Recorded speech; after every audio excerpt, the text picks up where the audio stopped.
Yeah, it's like this big event, and he's got like all the pyrotechnics, he's got the audience, he's got the fireworks, and then he's like, and I've spent years researching this, and I found the best expert who could possibly do it. They have all this build up, they have experts talk, they have Snoop Dogg talk, I'm sure. 100%. And then 50 Cent comes up, he's like, I got shot here, here, here, and here. But that spot sounds way better. Yeah, 50 Cent comes out with a piece of Swiss cheese, and he's like, this is my x-ray. Yeah, it's like, oh, if you can't, I did this 11 times. You can do it once, the Chris Angel. Yeah, and then after all this build up, Chris is like, all right, Michael, let's finally get to it. And then the guy just lifts a gun, shoots him, and then he crumbles. It was just like, it was literally just like, he just shot in the hip region, and then he's just like, and then he just started crying, and I was like, good, this is good TV. He gets 3 minutes into crying, and then you just hear like, this segment is brought to you by Doritos. Like, feel the blast. And then it fades away, and then another 3 uninterrupted minutes of crying. And then it's like, this is brought to you by the NRA. Look at how that home intruder just fucking crumpled. I just have to assume it's the most anticlimactic, awkward, and embarrassing event for everyone involved. Welcome to every episode of Chris Angel Mind Freak. Dude, Chris Angel called me once. You know what? Cool. Sure. On to my segment. No, please elaborate. Sure, thanks for asking. Okay. No, he did a segment once where he was like, if you call this number, I'll guess what you're thinking. And then you call it, and then he like wrote, like, it's like an automated thing, and he puts you through like a bunch of hoops to be like, all right, here are 3 possible things that you're allowed to think of. Yeah, here's 2 things, but also don't think about the first one, please. Yeah, exactly. It's like that. And then he's like, are you thinking of a helicopter? And I was like, oh! I got mind freaked. I got mind freaked. So Chris Angel didn't call you. No. You called Chris Angel. Well, yeah, I guess you call Chris Angel And you listened then to he his answering answers. machine. Yeah, okay, good. Yeah. I thought like Chris Angel was like, hey, big Epic the Snoozcle fan, you're freaking my mind. Yeah, and then it's like, yo, hey, Danny, I got your number from a friend of a friend. Just want to say you absolutely freaked my mind with that last reaction. I'd pop a boner right then and there. Yeah. I'd levitate in my pants. Dude, if I ever became like hyper famous, I would just call other lesser famous people And hit him with your tagline. Yeah, just like Hi, that. boys, girls, squirrels, and the less famous person I'm talking to right Yeah, now. like I just love the idea of him calling someone, not giving them a chance to respond, and being like, "Hey, Nick, like, let me just tell you, dude, you absolutely freaked my mind this week with that video. So yeah, anyway, this is Chrissy Ainge. Catch you on the flip." And that's it. Like, and then you call back and it's like, this number has been disconnected. You're like, fuck, he has so many phones. He has so many phones. Just throws it into a grill, like closes it. It's like grilled, it's like poor people phone numbers. Yeah, it's like straight in. But yeah, as you can tell, me and Danny have a lot to talk about this week, which is obviously why we're opening with Chris Angel Hour. So happy Memorial Day to all those who have served. And by all those who have served, I mean all of those who have been forced to work at conventions, specifically AX. If you've ever had to serve food at AX or be a janitor at AX, we salute you today. Yeah, we actually have a lot of people in the military who listen to us. Yes, we do. Every time I go to a con, I get someone like in fatigues being like, I'm shipping out tomorrow. Tell Nick he's my favorite. Yeah. I was leaving a hotel in New Hampshire and there was a group of like Air Force guys on leave from like, I don't know, Baghdad or something. And like 3 of them were like, yo, we watch your shit. And I was like, cool, keep the bombs away from my house. Dude, I was leaving a hotel in Houston once and I was pinned down by a sniper for 48 hours. That's what happens. It was me. I'm Tommy. Who's inexplicably shooting at wolves, even though he technically has no beef with them. Oh, I have Last of Us talks. Anyways, speaking of controversial things that we're going to talk about today, I'd like everyone, if we could just give a light round of applause. Danny, light round of applause. Guys, Danny, Lilo and Stitch's live action #1 defender. No! You made me applaud for my own downfall! Got you, idiot. Oh, no. Would you like to unpack your lore here today, you stupid Dumbo? I love the idea of being like, hey, everybody, quick applause. Go on, Nick, applause. Yeah, we're all... Racism! We're all celebrating Nick being a racist this week. Fuck! Damn. That's awesome. No, I made a video. So the Lilo and Stitch live action movie just came out. It's fucking awful. Yeah. We'll get into that. But the interview, like the marketing campaign, has been so funny.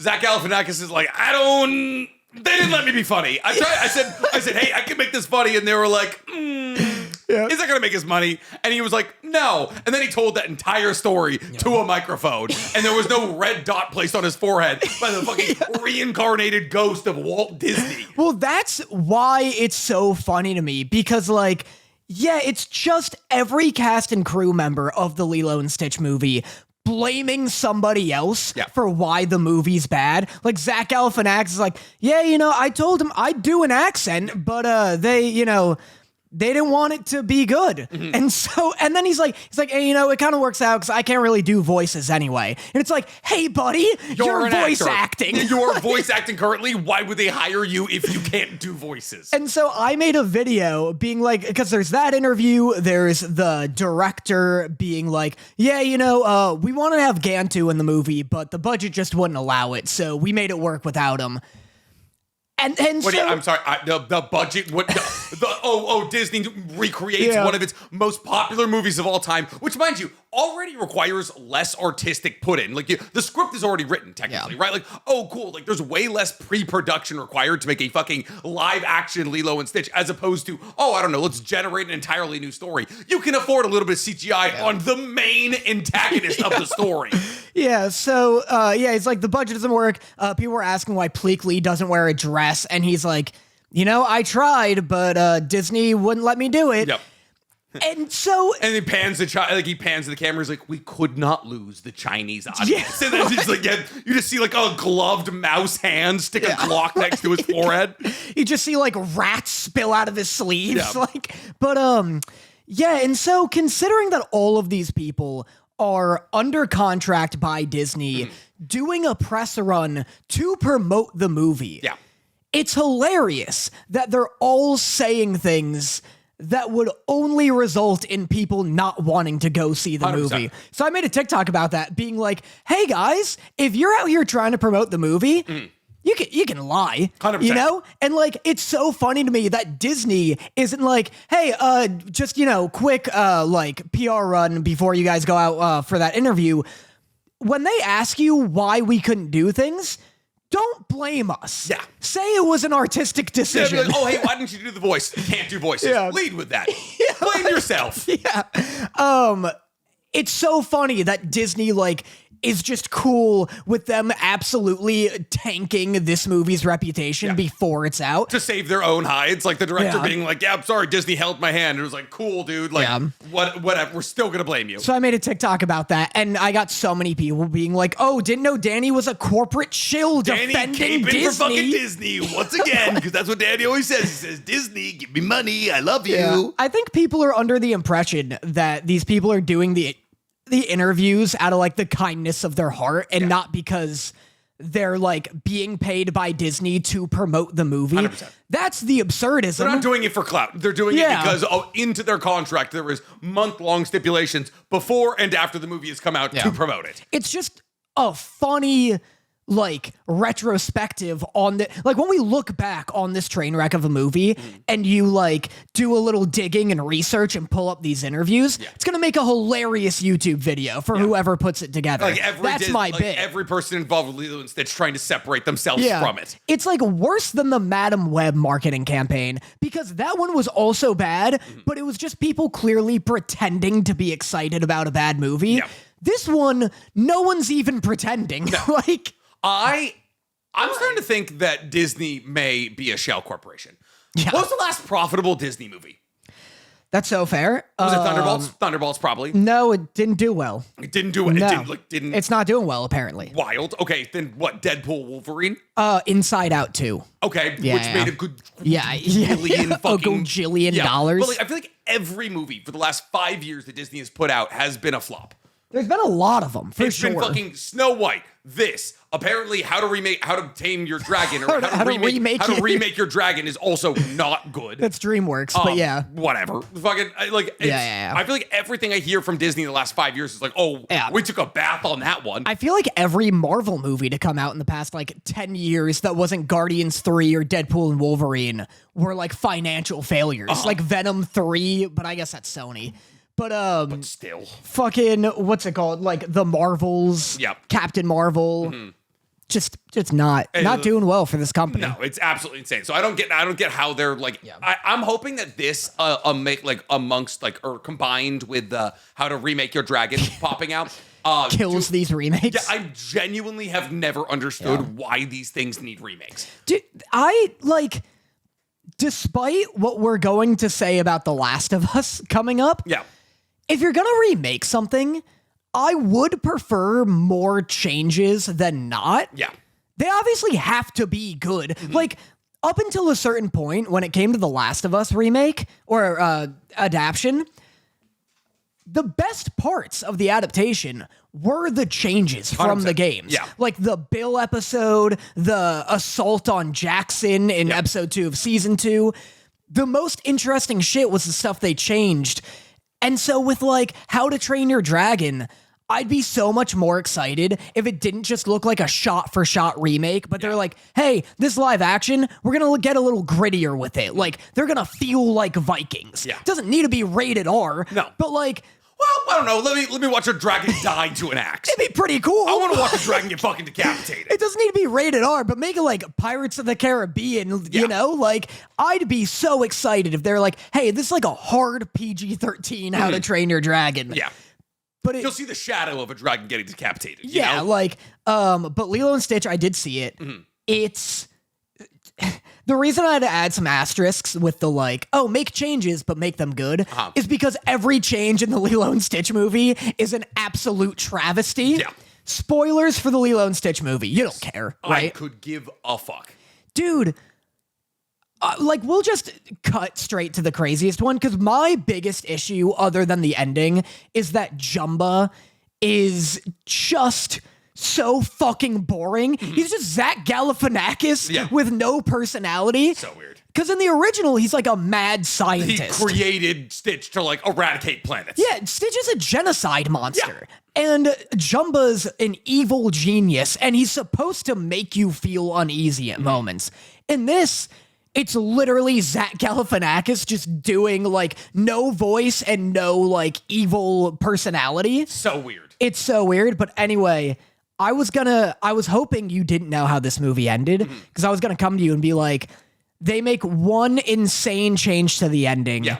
I'm gonna give you a list of 3 options. Okay. Do you want to hear the 3 options still? Give me the 3 options, and then I'll put a beat for those, like you playing at home. Yeah. Be like, oh, I wonder how they ended Lilo and Stitch, and then see if you get it right, and then I'll answer, which I know is the right answer. So the multiple choice I was gonna give you is A, Stitch dies and doesn't come back. Okay. B, Nani gives up custody to Lilo through child services. Okay. Or C, Lilo kills somebody in order to save Stitch. Oh, that's tough. They're all likely, right? Those are all good. Except A, maybe.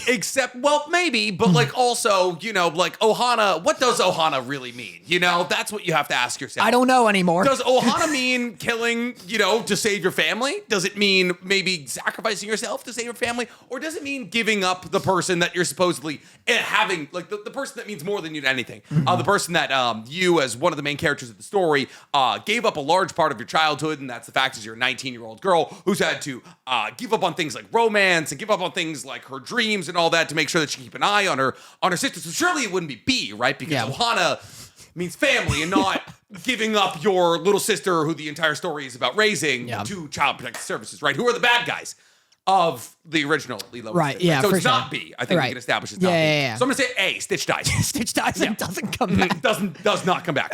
Yeah, that's correct. There's a scene where Stitch... they're like in a boat, and when Stitch gets wet, his molecular density increases. Yeah. And so he sinks to the bottom of the ocean. All of this is real. I'm not joking right now. And so he sinks to the bottom of the ocean. I love that they sent him to Hawaii, the island. Can't get wet, fucking put him in the ocean. And he sinks to the bottom of the ocean, and he's like dragging Lilo down. And Lilo's trying to swim up, but he's like so dense. And then he lets go of her and sacrifices himself for Lilo. And then Nani grabs Lilo, and Lilo's like, Stitch is down there, you have to help her or help him. And then Nani's like, it's too late, I'm not going to. Ohana doesn't mean I go underwater, bitch. Have you seen my hair? And then Nani ends up going down. She grabs Stitch, and earlier in the movie, movie, there's a photograph of her training for surfing, and she used to do that thing where she has like a brick and has to like walk on the seafloor. Yeah. And so she grabs Stitch and then does a big walk on the seafloor with him. And then she brings him up and they're trying to resuscitate him and they can't. And they're like, what are we gonna do? And then Lilo's like, I got jumper cables. And so they hook up jumper cables to Nani's truck and then hook up the jumper cables to Stitch's hands. I think it should have been his nipples. I don't think it would work. I don't think, I'll tell you right now, hands isn't where you would do it. So they hook it up to his hands and then they start the car and they jump Stitch and it doesn't work at first. And Nani's like, Lilo, we tried everything. You saw me attach him to my car. Ohana means I turned the car over once, all right? Yeah. Ohana means talk, bitch. Christ. And so anyway, they jump start him. And that's where I came up with Stitch dies and doesn't come back. So he does come back. Yeah, Nani just fucking Nani gives up Lilo gives sure, why not? And to do what, Dan? That's honestly, I don't know what's worse. The fact that the entire core messaging of Lilo and Stitch, which is that you persevere through everything for the sake of your family, is given up in the live action, or the fact that the reason that she decided to do it is because so she could be a marine biologist. In San Diego. In San Diego, when she lives in Hawaii. The most beautiful marine ecosystem on the planet. I had 3 friends go to University of Hawaii for marine biology. Also, I learned today, if you're a resident of Hawaii, if you were born and raised there, you get free tuition for marine biology. And she said, nope, UCSD. $70,000 a year on a fucking waitress on a waitress's salary. She gets a full ride to USD. That's why she goes there. But again, she has a full ride to every school in Hawaii, where she could also be with her family. Yeah, it's so. Now I will say, I'd seen TikToks like before seeing the movie talking about how Nani gives Lilo up to child services. Yeah, it's not necessarily that. She like gives Lilo to like a neighbor, like a close friend neighbor. People on TikTok did make it sound like Lilo was going through this shameless style, like sharpening toothbrushes, like because she's in a foster. Like, I am a genocide monster. Stay the fuck away from me. And I do get that it's still like problematic messaging. But going into the movie, I was waiting for Lilo's like, oh, Lilo has to get hard arc because she's sleeping in like a barracks with 40 other kids. 8 other way older, way bigger kids. Got like fucking Maori face tattoos. She's like, oh God, please. Kid's just got a full Yakuza back tat at age 7. Like he's killed. I know it. So yeah, that's awesome. Yeah. What a like if going into it, if we were both like, all right, we're about to see it tonight, what's the worst case scenario? Like, what's the biggest change they could make? I wouldn't ever even consider they would do this. I would be like, oh, hey, if they were like somehow, they were like, hey, by the way, what Dole did here was really sick is the only thing, the way they could have missed the messaging of Hawaiian culture more. And like every Hawaiian was like, you know what? I'm happy we're a state. I'm happy the Dole plantation stripped of our fucking anonymity and ability to govern ourselves. Yeah. I just like Nani giving up Lilo is so absurd that I never would have even considered it. Yeah. Which kind of brings me to a game we should do in the future. Okay. If there's ever, we should see How to Train Your Dragon. Okay. We should watch the original. And be like, oh, what's the worst case scenario? I like that a lot. That's really fun. Worst case scenario remakes. We can even do like, okay. They're making a Naruto live action movie. It's, what is it? It goes up to Zabuza, probably? I have no idea. They will not involve me in the creative process at all. But I mean, like, if it's a movie, how far do you think they make it? How far do they make it, and what's the worst case scenario? I think worst case scenario is they try to do all of part 1 of Naruto. I think that's the worst case scenario. The actual worst case scenario, man. I'm trying to think of like Sasuke's not in it. I was gonna say I genuinely an actual take I had is either like if you're trying to crunch as much of the story in like as possible, I was like, we kind of have to cut Sakura. I was like, I think this is a real take I had for a little bit where I was like, we have to cut Sakura for the live action. Like it's like I love Sakura, but either do her story correctly or don't do her story at all. Looking back at it now, they're the only 2-person group. Or they give them 10-10. It's Naruto, Sasuke. The idea was like it's just like Sasuke carries around like a pink mop with him like, for, like, the entire time. I do think that would looking back at it now, I think that would be the worst case scenario where there's like we're just gonna forget Sakura exists. Fucking Naruto and Sasuke are the key players here. It's so fun. I love the idea of like because Gantu isn't in the Lilo and Stitch movie, the giant shark antagonist. I love the idea of being like, take this remake. What character would they realistically remove? I'm thinking maybe Kakashi. I'm thinking Gaara. Gaara? Or Jiraiya. I could genuinely see them removing Jiraiya and just being like, no, Kakashi's Jiraiya. I could see that. I could see that as well. They're like, Jiraiya's problematic. We're actually going to skip him. We don't think that he's, I don't think he represents what Naruto stands for in 2025. Kakashi teaches him the Rasengan. Yeah. That'd be good. Because Kakashi does know the Rasengan. That'd be fucking crazy. That'd be so fun. It's like, because in Dragon Ball, there's no Krillin. In Dragon Ball Evolution. I mean, there's also cars. I mean, there's cars in Dragon Ball, but like, there's also a lot Goku's also a white guy who slides over the course of a Corvette in a fucking fight. Like there's Evolutions is so far beyond that. That is I couldn't even think of the things that they did. I just mean I really like worst case scenario as a game. I like worst case scenario as well. What should we do? One Piece? I want to do one more. Worst case scenario, Jujutsu Kaisen. Okay. Like a live action remake for Jujutsu Kaisen.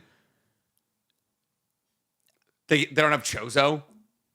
Like it's weird. It's weird that this man's so obsessed with blood. They just cut Chozo as a concept. I was gonna say no panda. No panda is a good one as well.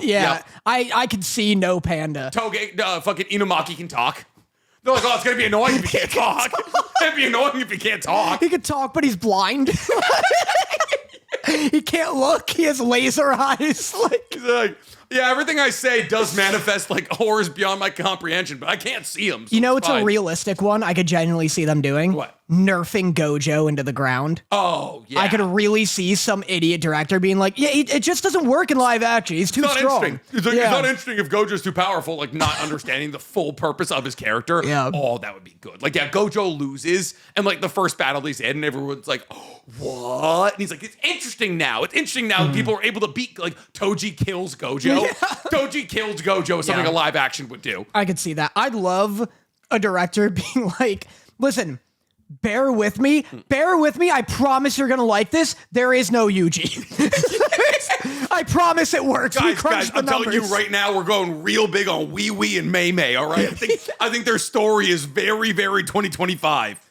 Does anyone have any suggestions? I'll look back here in a second, but Naruto played by Tom Holland. Sasuke is Jack Black. Dude, the number one casting was Timothy Chalamet as Sasuke and Tom Holland as Naruto. I'm like, they're both 28 goddamn years old. Awesome. They're 12 in part 1, please. No Yuji is best scenario. I also agree.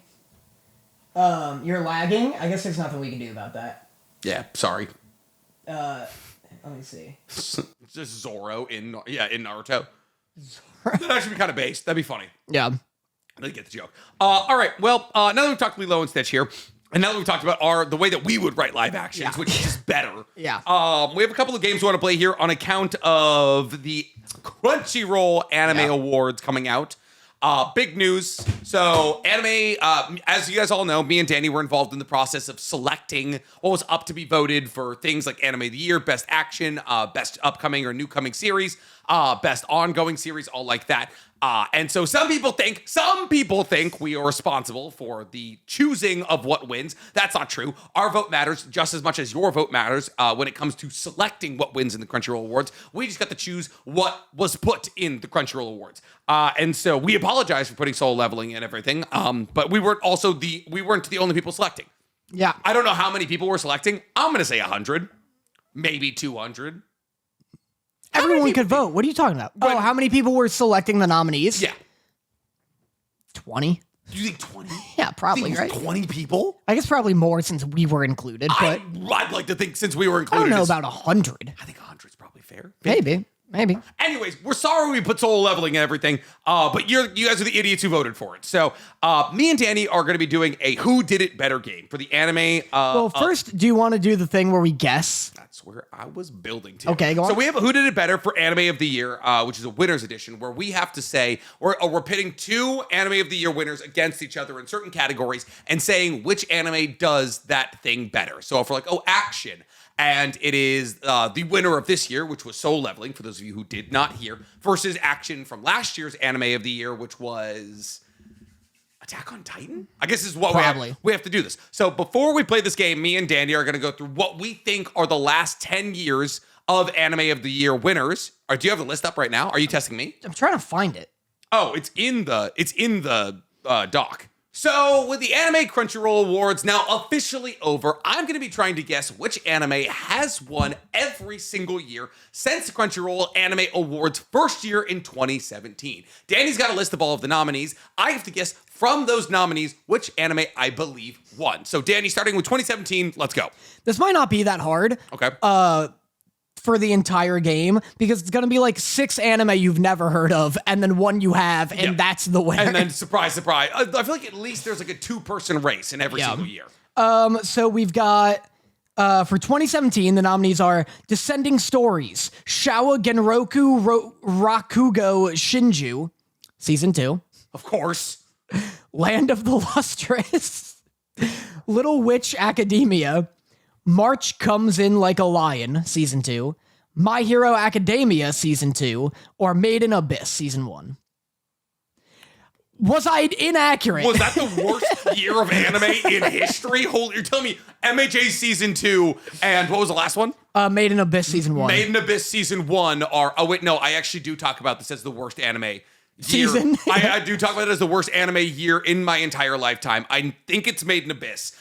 Because I always talk about the fact that Made in Abyss, which is good, mind you, but it's not Anime of the Year material. Right. I think it's Made in Abyss. Yes, it is. By the way, so from how many total do we have? What's the homework number on the line here? 3. So there's 8 in total. You need 5. I need 5? Yeah. Okay. That's not. Yeah, but we'll do 5. Land of the Lustrous is so good. I've heard Land of the Lustrous is good. I've heard that the art design is sick. Yeah, it's by the people who do Trigun, Stampede, and Beastars. All right, 2018. A Place Further Than the Universe.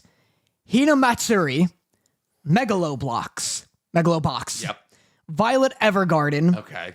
Zombieland Saga. Oh my god. Which is by Mappa. Yep. And Devilman Crybaby. Devilman Crybaby was 2018? Yeah. Oh my, I was in college. Yeah, I was in college. That makes sense. I'm pretty sure it's Violet Evergarden. Another anime that probably didn't deserve Anime of the Year, just came out in a week year. Yeah. It definitely didn't deserve it because Devilman Crybaby won. It was Devilman Crybaby? What, Anime of the Year? Yeah. That is also an anime that does not, I mean, it's better than Violet Evergarden. I'm about to rewatch it because what's it called? Fucking Mind Game, the movie I talked about a couple weeks ago. Was made by that guy. Yeah. And so I'm like, oh, maybe I'll check this out again, see if it holds up. It's fun. I feel like it's shock value for the sake of shock value. It's just a lot. I remember it being pretty fucking gruesome. It's just a fucking lot, dude. It's like one of those things I would never rewatch because I was like, I didn't enjoy watching it the first time. All right, this one's a little harder, actually. 2019, the nominees are Carol and Tuesday, Demon Slayer Kimetsu no Yaiba, Mob Psycho 100 Season 2. Okay. Oh, Maidens in Your Savage Season. Oh, of course. What is that? I have no idea. It's like Viking porn. I feel like this year might have been the first year where I've seen all 6 of the anime that were up. The Promised Neverland, Vinland Saga. Fuck. Yeah, hard, huh? So wait, Demon Slayer, Vinland Saga, and Oh, Maidens in Your Savage Season. how could I forget Oh, Maidens in Your Savage Season? Carol and Tuesday. Uh-huh.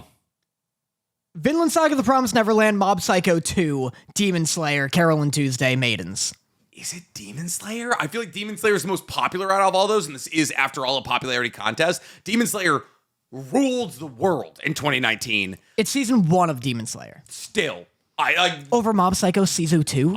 At 150%, I think Demon Slayer was substantially more popular than Mob Psycho, even in its first season. All right.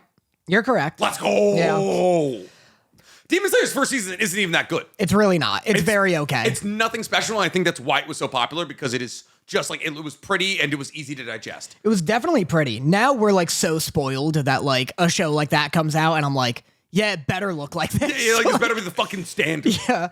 All right, the nominees of 2020 are Apart Ranman.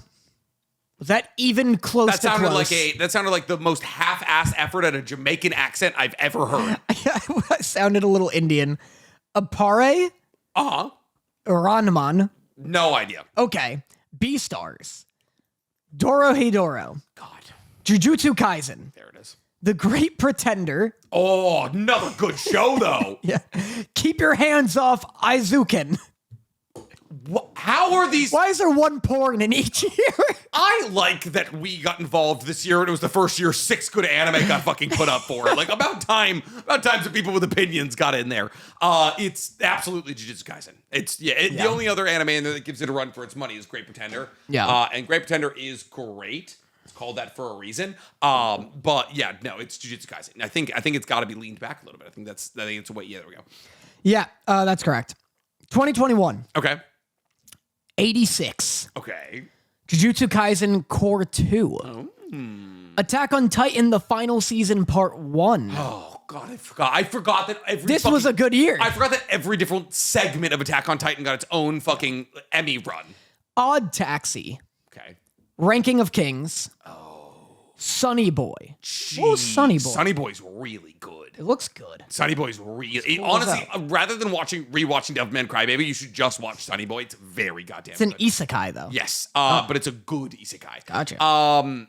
Man. Ranking of Kings, JJK Core 2... Attack on Titan, final season, part 1. I don't want to talk myself into it. 86. I know it's not 86, because I would remember if 86 won Anime of the Year, because it fucking deserved to, and it simply didn't. And Ranking of Kings. The way it could be Odd Taxi. The way it could be Odd Taxi. 100% could be Odd Taxi. I'm going to go with... JJK didn't go back-to-back in 2 cores? That'd be crazy. Ranking of Kings.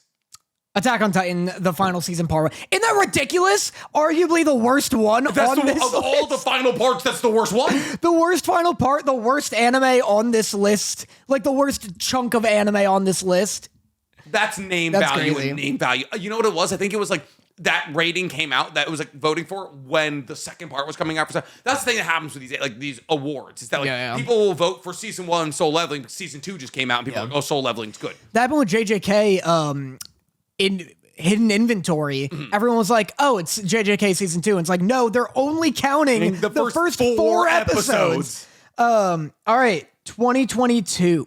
Now we're getting into when we were actually still on the podcast. Yes. The nominees are Attack on Titan, the final season, part 2. Of course.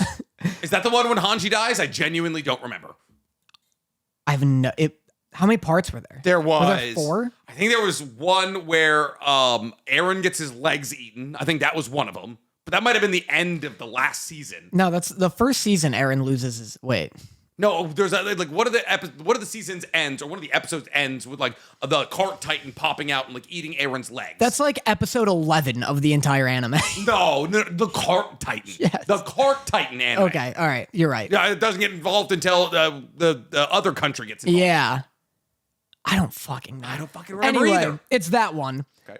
Demon Slayer, Entertainment District Arc. Oh. Licorice Recoil. Oh.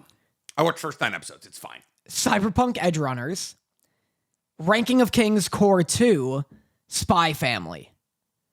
Isn't it crazy how you can like tangibly see when anime started getting better? like per capita. 2019, 2020. They were like, COVID is like, we're going to get our shit together here. Yeah. Man, I'm going to go with, you just said one. And I was like, that's it. Want me to run them again? Yeah. Okay. Attack on Titan, the final season, part 2. No. Demon Slayer, Entertainment District Arc. Fuck. Cyberpunk Edge Runners. Oh, no, that one. That's one? Cyberpunk Edge Runners. Correct. Yes. Let's go. I think if... The fact that it won over Entertainment District Arc is crazy. Yeah. But maybe deserved. If anything on that list deserves to give Entertainment District Arc a run for its money, it's Cyberpunk Edge Runners. But Cyberpunk wasn't nearly as back heavy as Entertainment District was. Yeah. Entertainment is back heavy, and also Edge Runners has the benefit of being a contained story. Yes. 2023. Okay. Pochi the Rock. Jujutsu Kaisen Season 2. The whole thing. I don't think so. Okay. But I think it's just the core. What's it called? That was 2023? Yeah. It's 2025. We don't have an announcement on when the next season's coming out. Yeah. Christ. That's crazy. Yeah. That is a little crazy. But it went into 2024. Did it? I think so, because it was like October. It's just still weird that we'd have no announcements whatsoever. Yeah. So, Jujutsu Kaisen Season 2. Yes. Pochi the Rock. Chainsaw Man. Oh, God. Demon Slayer, Swordsmith Village arc. It's not that. It's not that one, I'll tell you right now. Oshinoko. Vinland Saga Season 2. Farmland Saga, Oshinoko, Season 2 of JJK, and... Pochi the Rock, Chainsaw Man, Demon Slayer. I'm going to go with JJK Season 2. You win! Let's go! Yeah.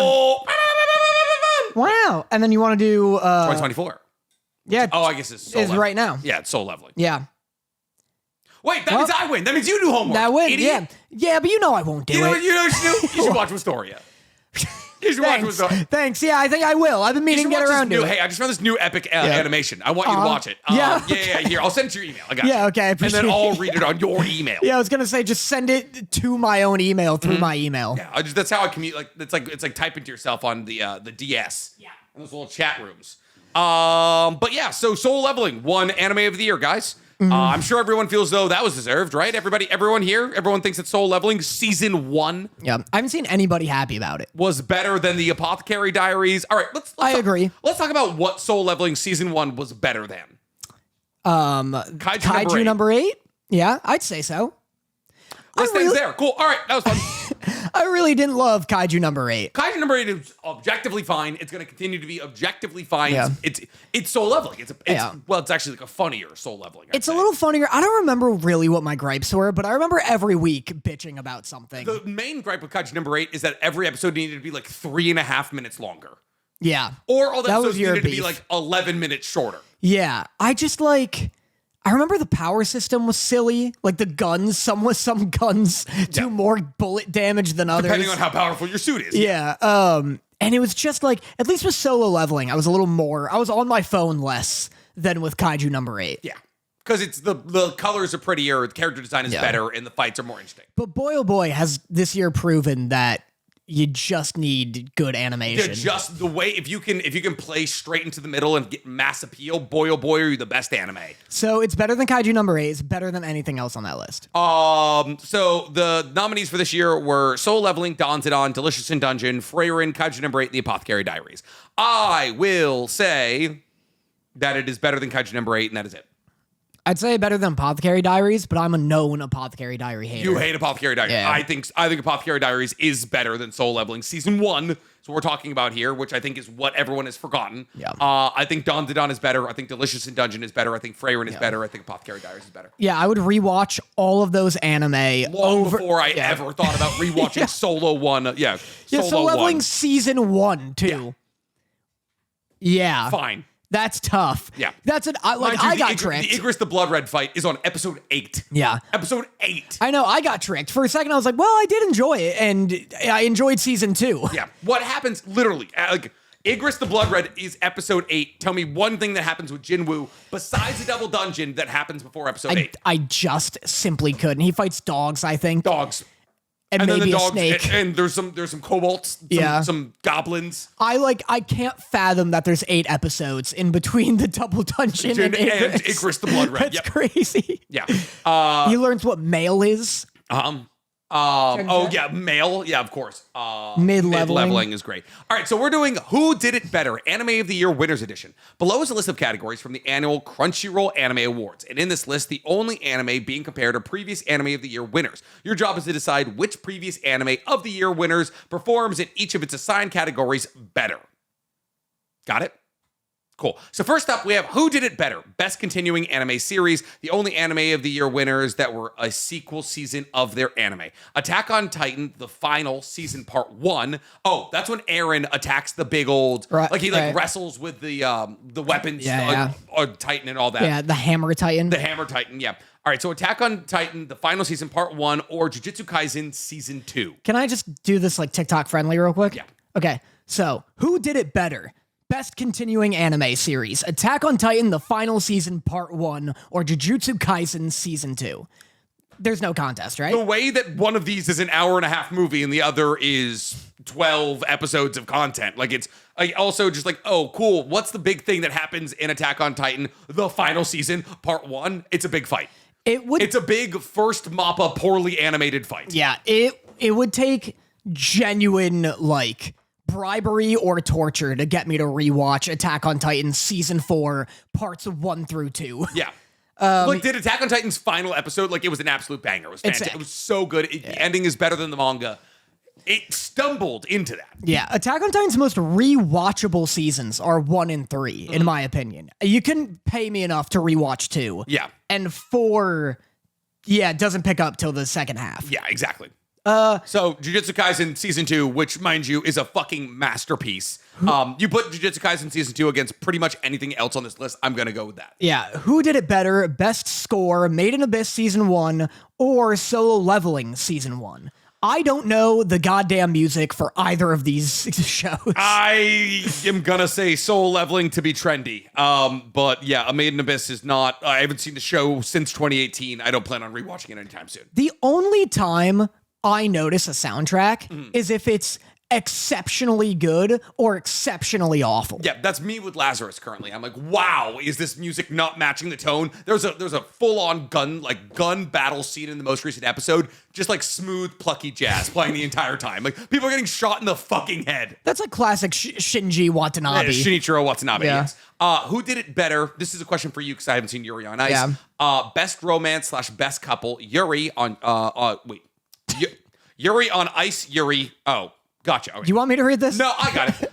Who did it better? Best romance / best couple, Yuri on Ice, Yuri and Victor won best couple in 2017, or Cyberpunk Edgerunners, David and Lucy. I haven't watched either of these in a minute, and I was pretty mad.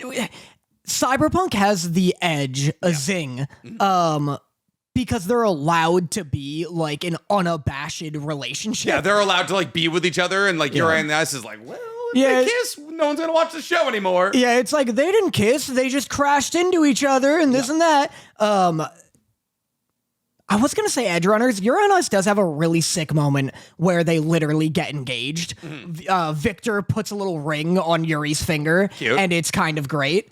And then Cyberpunk Edgerunners does this thing where Lucy's like, please, David, stop putting extra SDs of RAM into your brain. And he's like, no, I gotta go fast. No, babe, I'm sorry. I gotta be big. I need more intercoolers. And then David literally throws his life away as opposed to spending it with Lucy. So I would also vote Yuri and Victor, personally. Yeah, that's fair.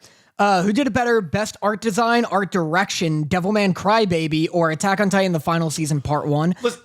I understand that we just said that Devilman Crybaby is like kind of like shock value for the sake of shock value, but at least it looks good. Like, it's fucking cool looking. It's sick as fuck. Like, it is like, it's like the art style is dope. The club scene in the first episode where people are just getting ripped apart is like one of the more like not only like artistically like stretching the point things I've ever seen in animation, but also like was just like bold to do. Speaking of stretching, you want some lanky motherfuckers? Everybody looks like pre-time skip Robin. Like everyone is 8 feet tall. It's terrifying. Everyone's 8 feet tall and like scarecrow body. Yeah, you're like, I can see why track is such an important part of the economy here. Everyone's legs are 7 feet long.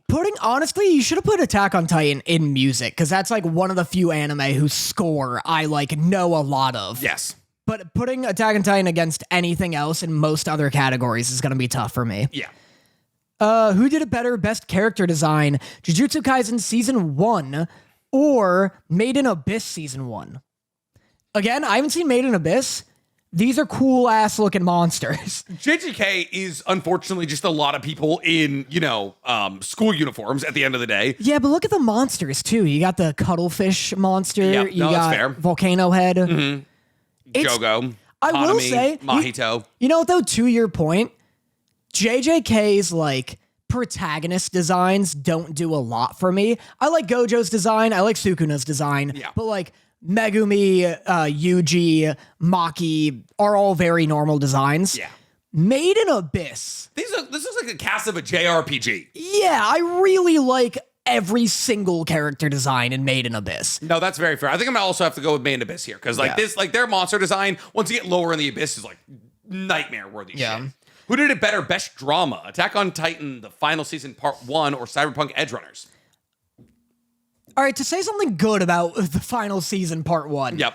There is is this the part where he puts the gun in his mouth? It opens with Reiner about to blow his brains out, and then it ends with Eren using one Titan to crack another Titan into his mouth. Yeah, so which was so dope. There's huge highlights of the final season part 1. Yeah.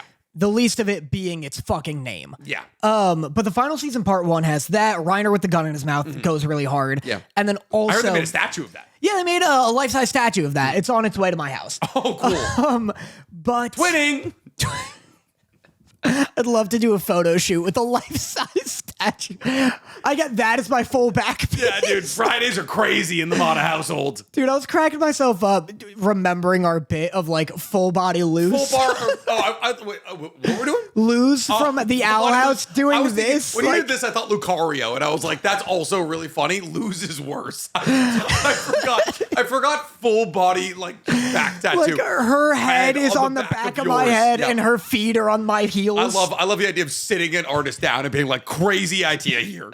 But anyway, it also has a great Attack on Titan has an awesome moment that like is one of the coolest bits I've seen in anime, where this family is teaching the kids what it means to be like a good Eldian. Yeah. And it's just like they're indoctrinated and they're oppressed and they're like, oh, like if we're good little oppressed beings, then we'll be rewarded for that. And like they're teaching their kids to just be happy with their place in the like pecking order. Yeah. Which on its own is like an incredibly dark and like layered and complex conversation to see happen. Yeah. But then after the conversation, they're like, and that's why it pays to be a good Eldian. And then it cuts and it shows a guy on a roof and it's nighttime and it's pouring rain. And then he just jumps off the roof. Yeah. And then it cuts and it's daytime and that's never brought up again. Mm-hmm. And it's fucking like actual cinema. Yeah. So that's great. That being said, Cyberpunk as a whole is just we're talking about part 1 of a final season. That's the issue, is the fact that an hour and a half, like the fact that an hour and a half basically movie got like anime of the year. I mean, spoke to the level of impact that Attack on Titan did have 100%. Or was part 1 12 episodes? I think it's like 12 episodes. Yeah, I think part 1 was 12 I think episodes, so. actually. I think they're each 12. But yeah, it's like Edge Runners just has the edge for being a complete story. Yeah, but this introduced like all the whole war and Gabby, and like the front lines, and then all of the Eldians that existed and like fought for them. Man. I'm also gonna go with Cyberpunk just because it is a complete story.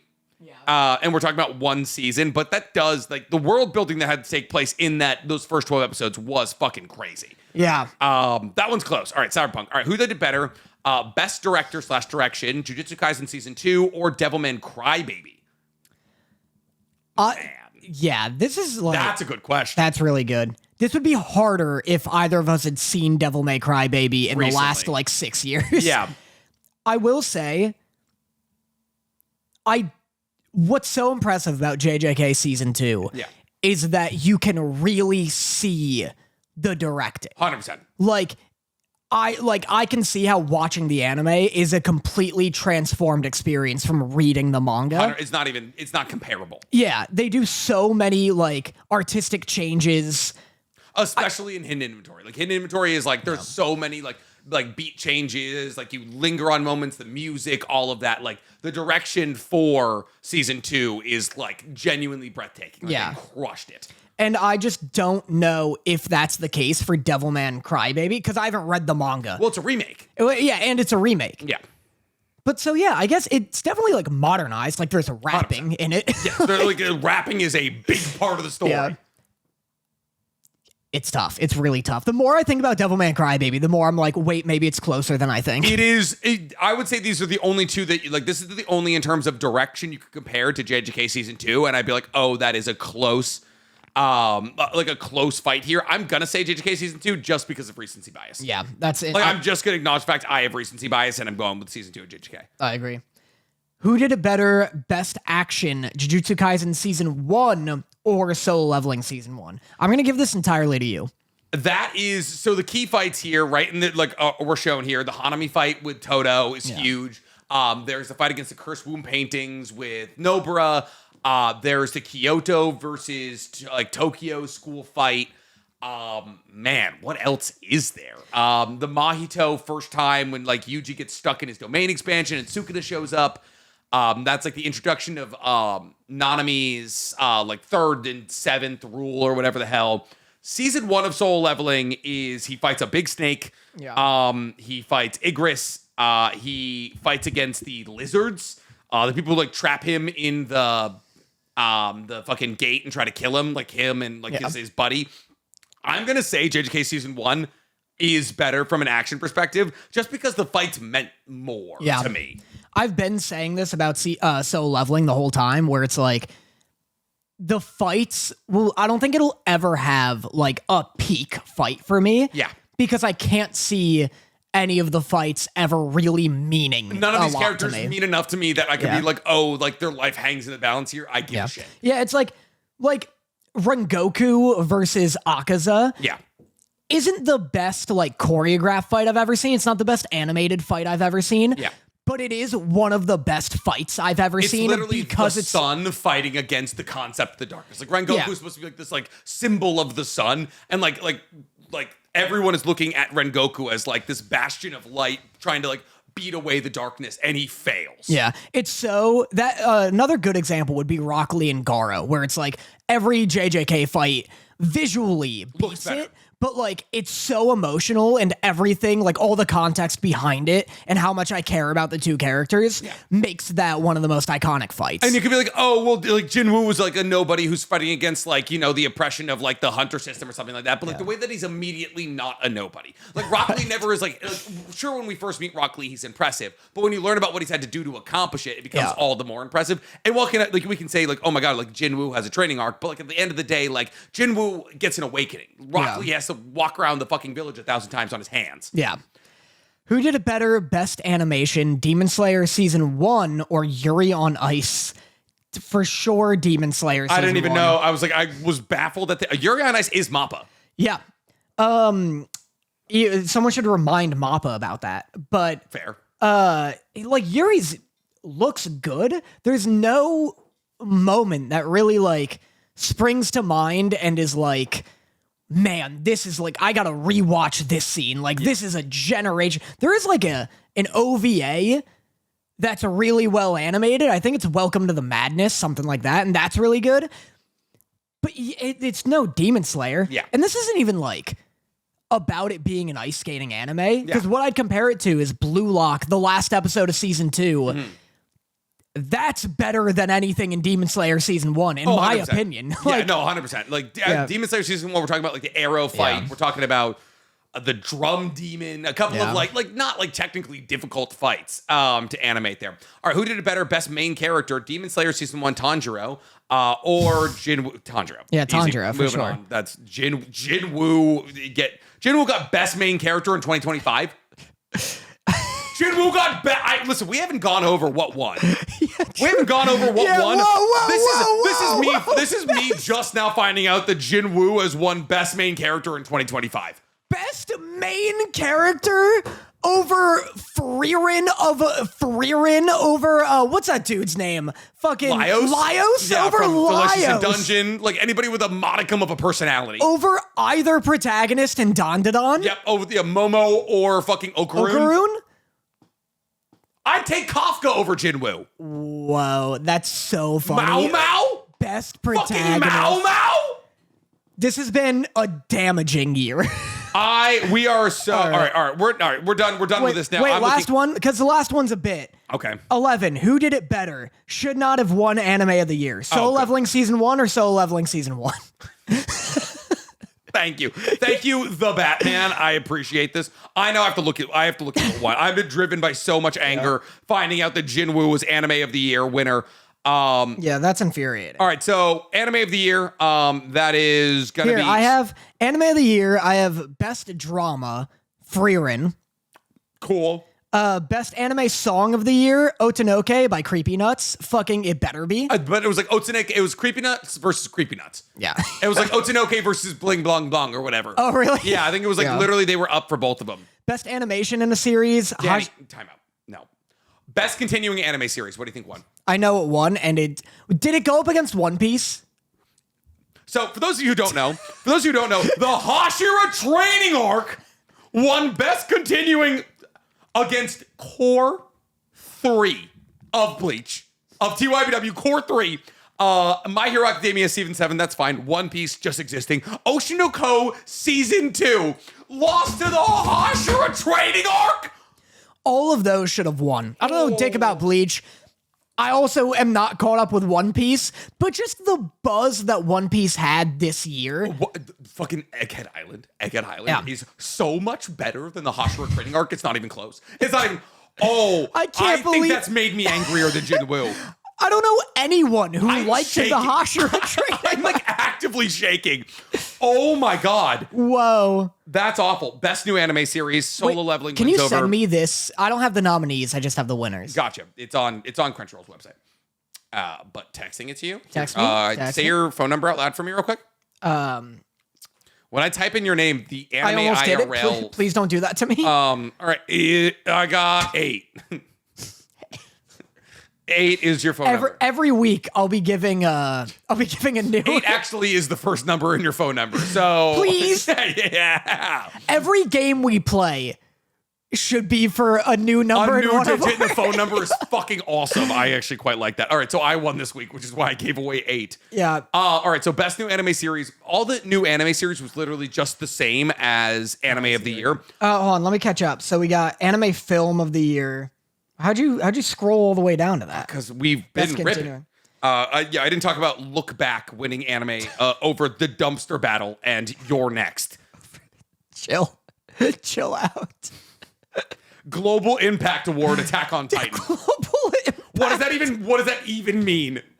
Global Impact Award Attack on Titan, the final chapters. Cool. It's been done for 2 years. Global Impact Award trumps tariffs. Yeah, like, what are we talking about here? All right, yeah, best continuing series is nuts to give to that. Best new anime series is also Solo Leveling. Should have been it's every other fucking So the new anime and Anime of the Year were just the same. All the same nominees. Yeah. In that regard, for consistency's sake, if best anime of the year is going to go to Solo Leveling and then it doesn't get best new anime of the year or something, that would have been some bullshit. Then it'd be crazy. Okay, best original anime. This is also insane. It truly is insane that Ninja Kamui won fucking anything because it was the first 5 episodes were incredible and then it fell off a cliff. That being said, if it wasn't gonna be Ninja Kamui, what was gonna be? Metallic Rouge? Yeah, exactly. The anime we dropped instantly. I don't know what Jellyfish Can't Swim in the Night is. And people also didn't like Buchigiri. So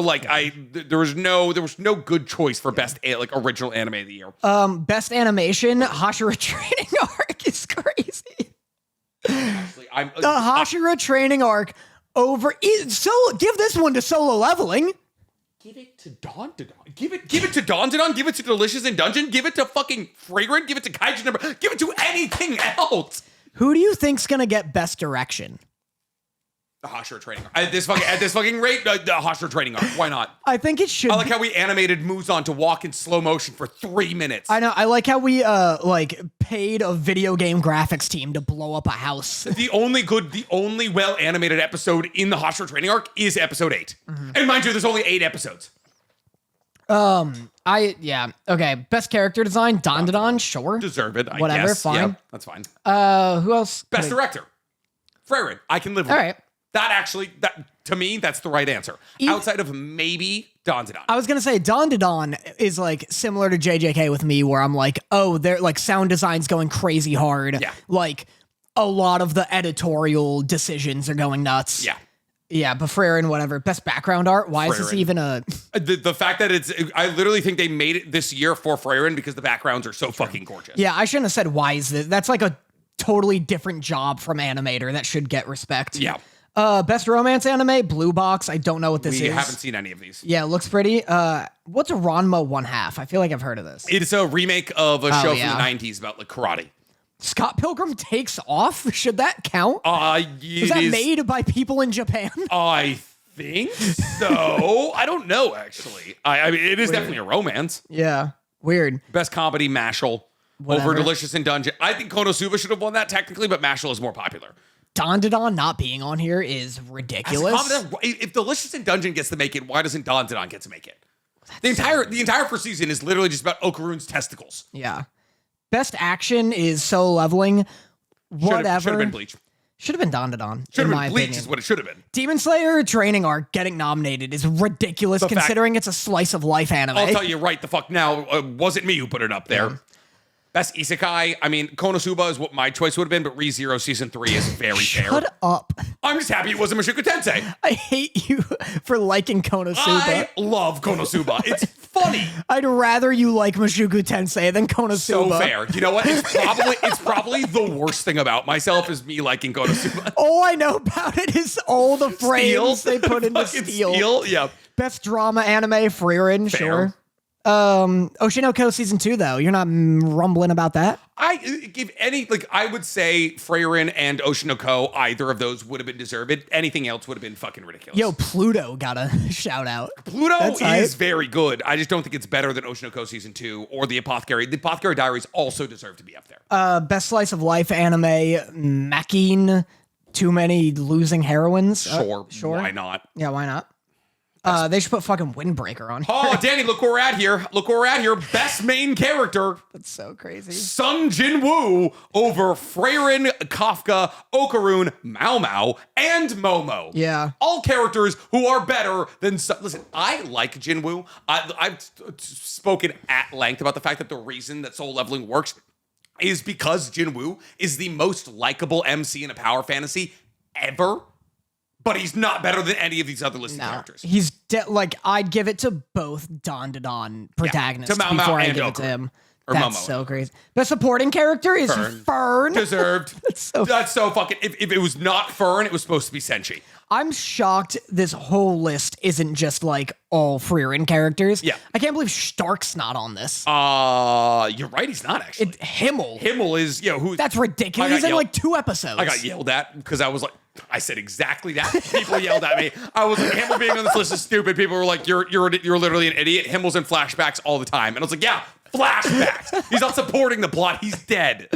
Who's Psycho? Oh, Granny Psycho, yeah.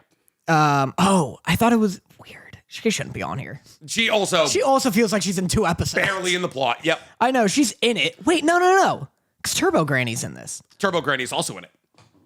They both shouldn't be on. No, they're both not that good. But the problem is both Momo and Okarun are the main characters of the story, right? So it's like if you were gonna say anybody, put like what's her name? Pink hair. Yeah, that's who I would say. Like Acro Silky's like manifestation. Yeah. Put her. She's a supporting character. Yeah, I like her. I mean they're all supporting characters. It's just that like, hello, Ghost. I don't know.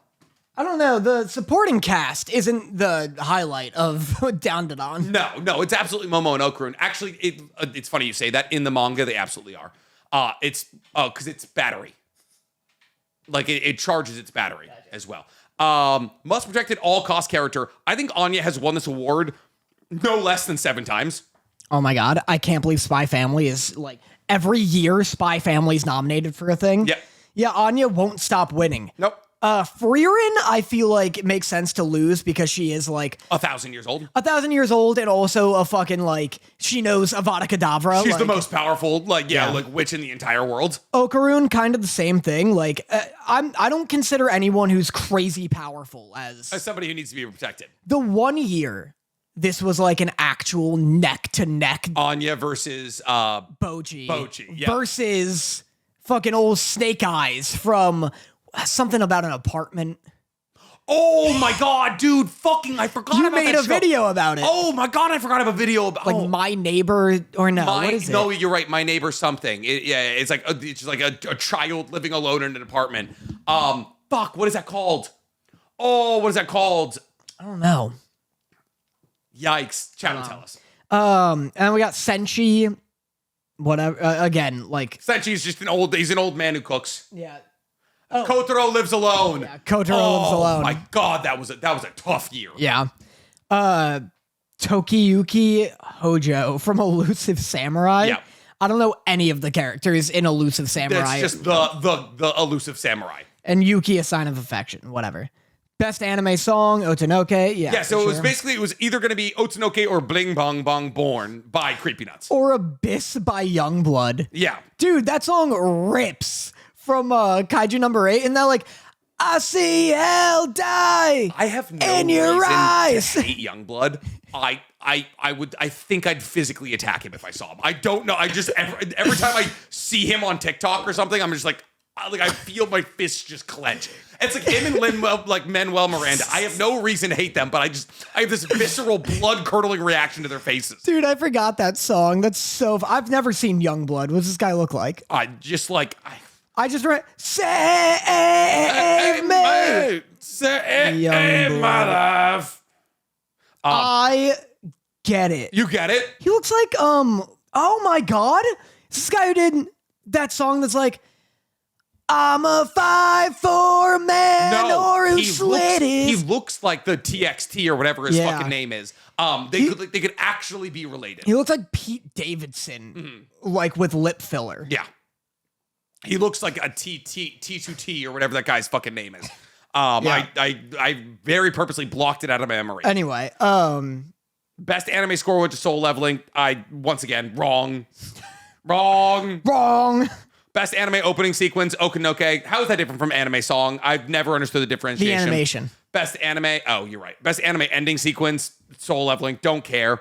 Voice actor. Mao Mao wins Japanese voice artist performance. That's fair. Are there big performances? Hey, you want to know who won the best anime voice artist performance Arabic? No. It was Anya. So, well, you know now, idiot. Why is that immediately under the Japanese? It's so incredibly fair. And then Portuguese. Yep. And then, or is there English? English is under Portuguese and... Mohit Sharma won as Satoru Gojo in Hindi. So that's big news. Let's go. It's fucking, what's his name? Jinwoo in every other language. Yeah. In French, it's whoever plays Kafka. Mm-hmm. Also, Spanish and Latin Spanish are different. So that's big as well. Because they have Catalan. They do so many languages. They have a lot of languages. There is, unfortunately, many of them. All right, but that's everything that we were going to talk about in terms of the anime awards. Should we talk about all the things we watched this week? Oh, fuck. We have so much of this left. We do have a lot of this left here, but we're not going to super focus on a lot of the things here. Me and Danny have officially dropped Lazarus. Woo! Who cares? You don't? So have you guys. Yeah, historically, you probably don't care. Hey, can I get a quick hand up? We were right. Yeah. Anybody who's ever, and they won't do this, but anybody who said anything mean to Danny and me about saying that first episode of Lazarus was boring, yeah, you have our emails, you have our DMs. Apologize, cowards. Yeah, fucking do it. We were right. Yeah. We always are. We're early to takes. What should we talk about first? The Last of Us? Oh, yeah. That More like the crap of us. This is why we can never get rid of you. People are like, hey, Danny. People are like, hey, Nick, get rid of him. Get rid of him. We want Frankly Built as our fucking, we want Stella. And I said, no, guys, we got to keep Dan. Uh-huh. It's charity. You don't understand. Yeah, The Last of Us.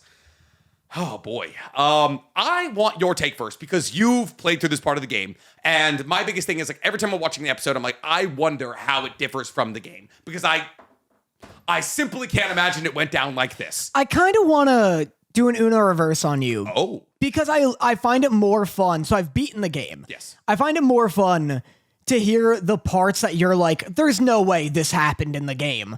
And then confirm or deny if it did. Okay. So in this episode, we're talking about episode 7 of season 2, which is the last episode of season 2 for some fucking reason. The season finale. Yeah, the season finale of season 2 of The Last of Us.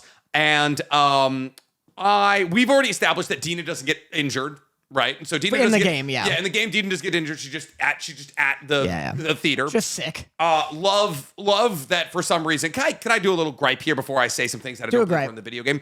Her when she's like Jesse, who's just got booze on him for some reason. He's just alcoholic. He's just like, hey, need to go to Seattle. Might as well bring some booze. Yeah. He has to push an arrow through Dina's thigh. And so he, puts booze on his hands. Won't clean them. It's not 60%. You don't know. I simply do. Alcohol needs to be 60% or higher to but kill you don't germs. know what he's got on him. It could be moonshine. You're right. Yeah.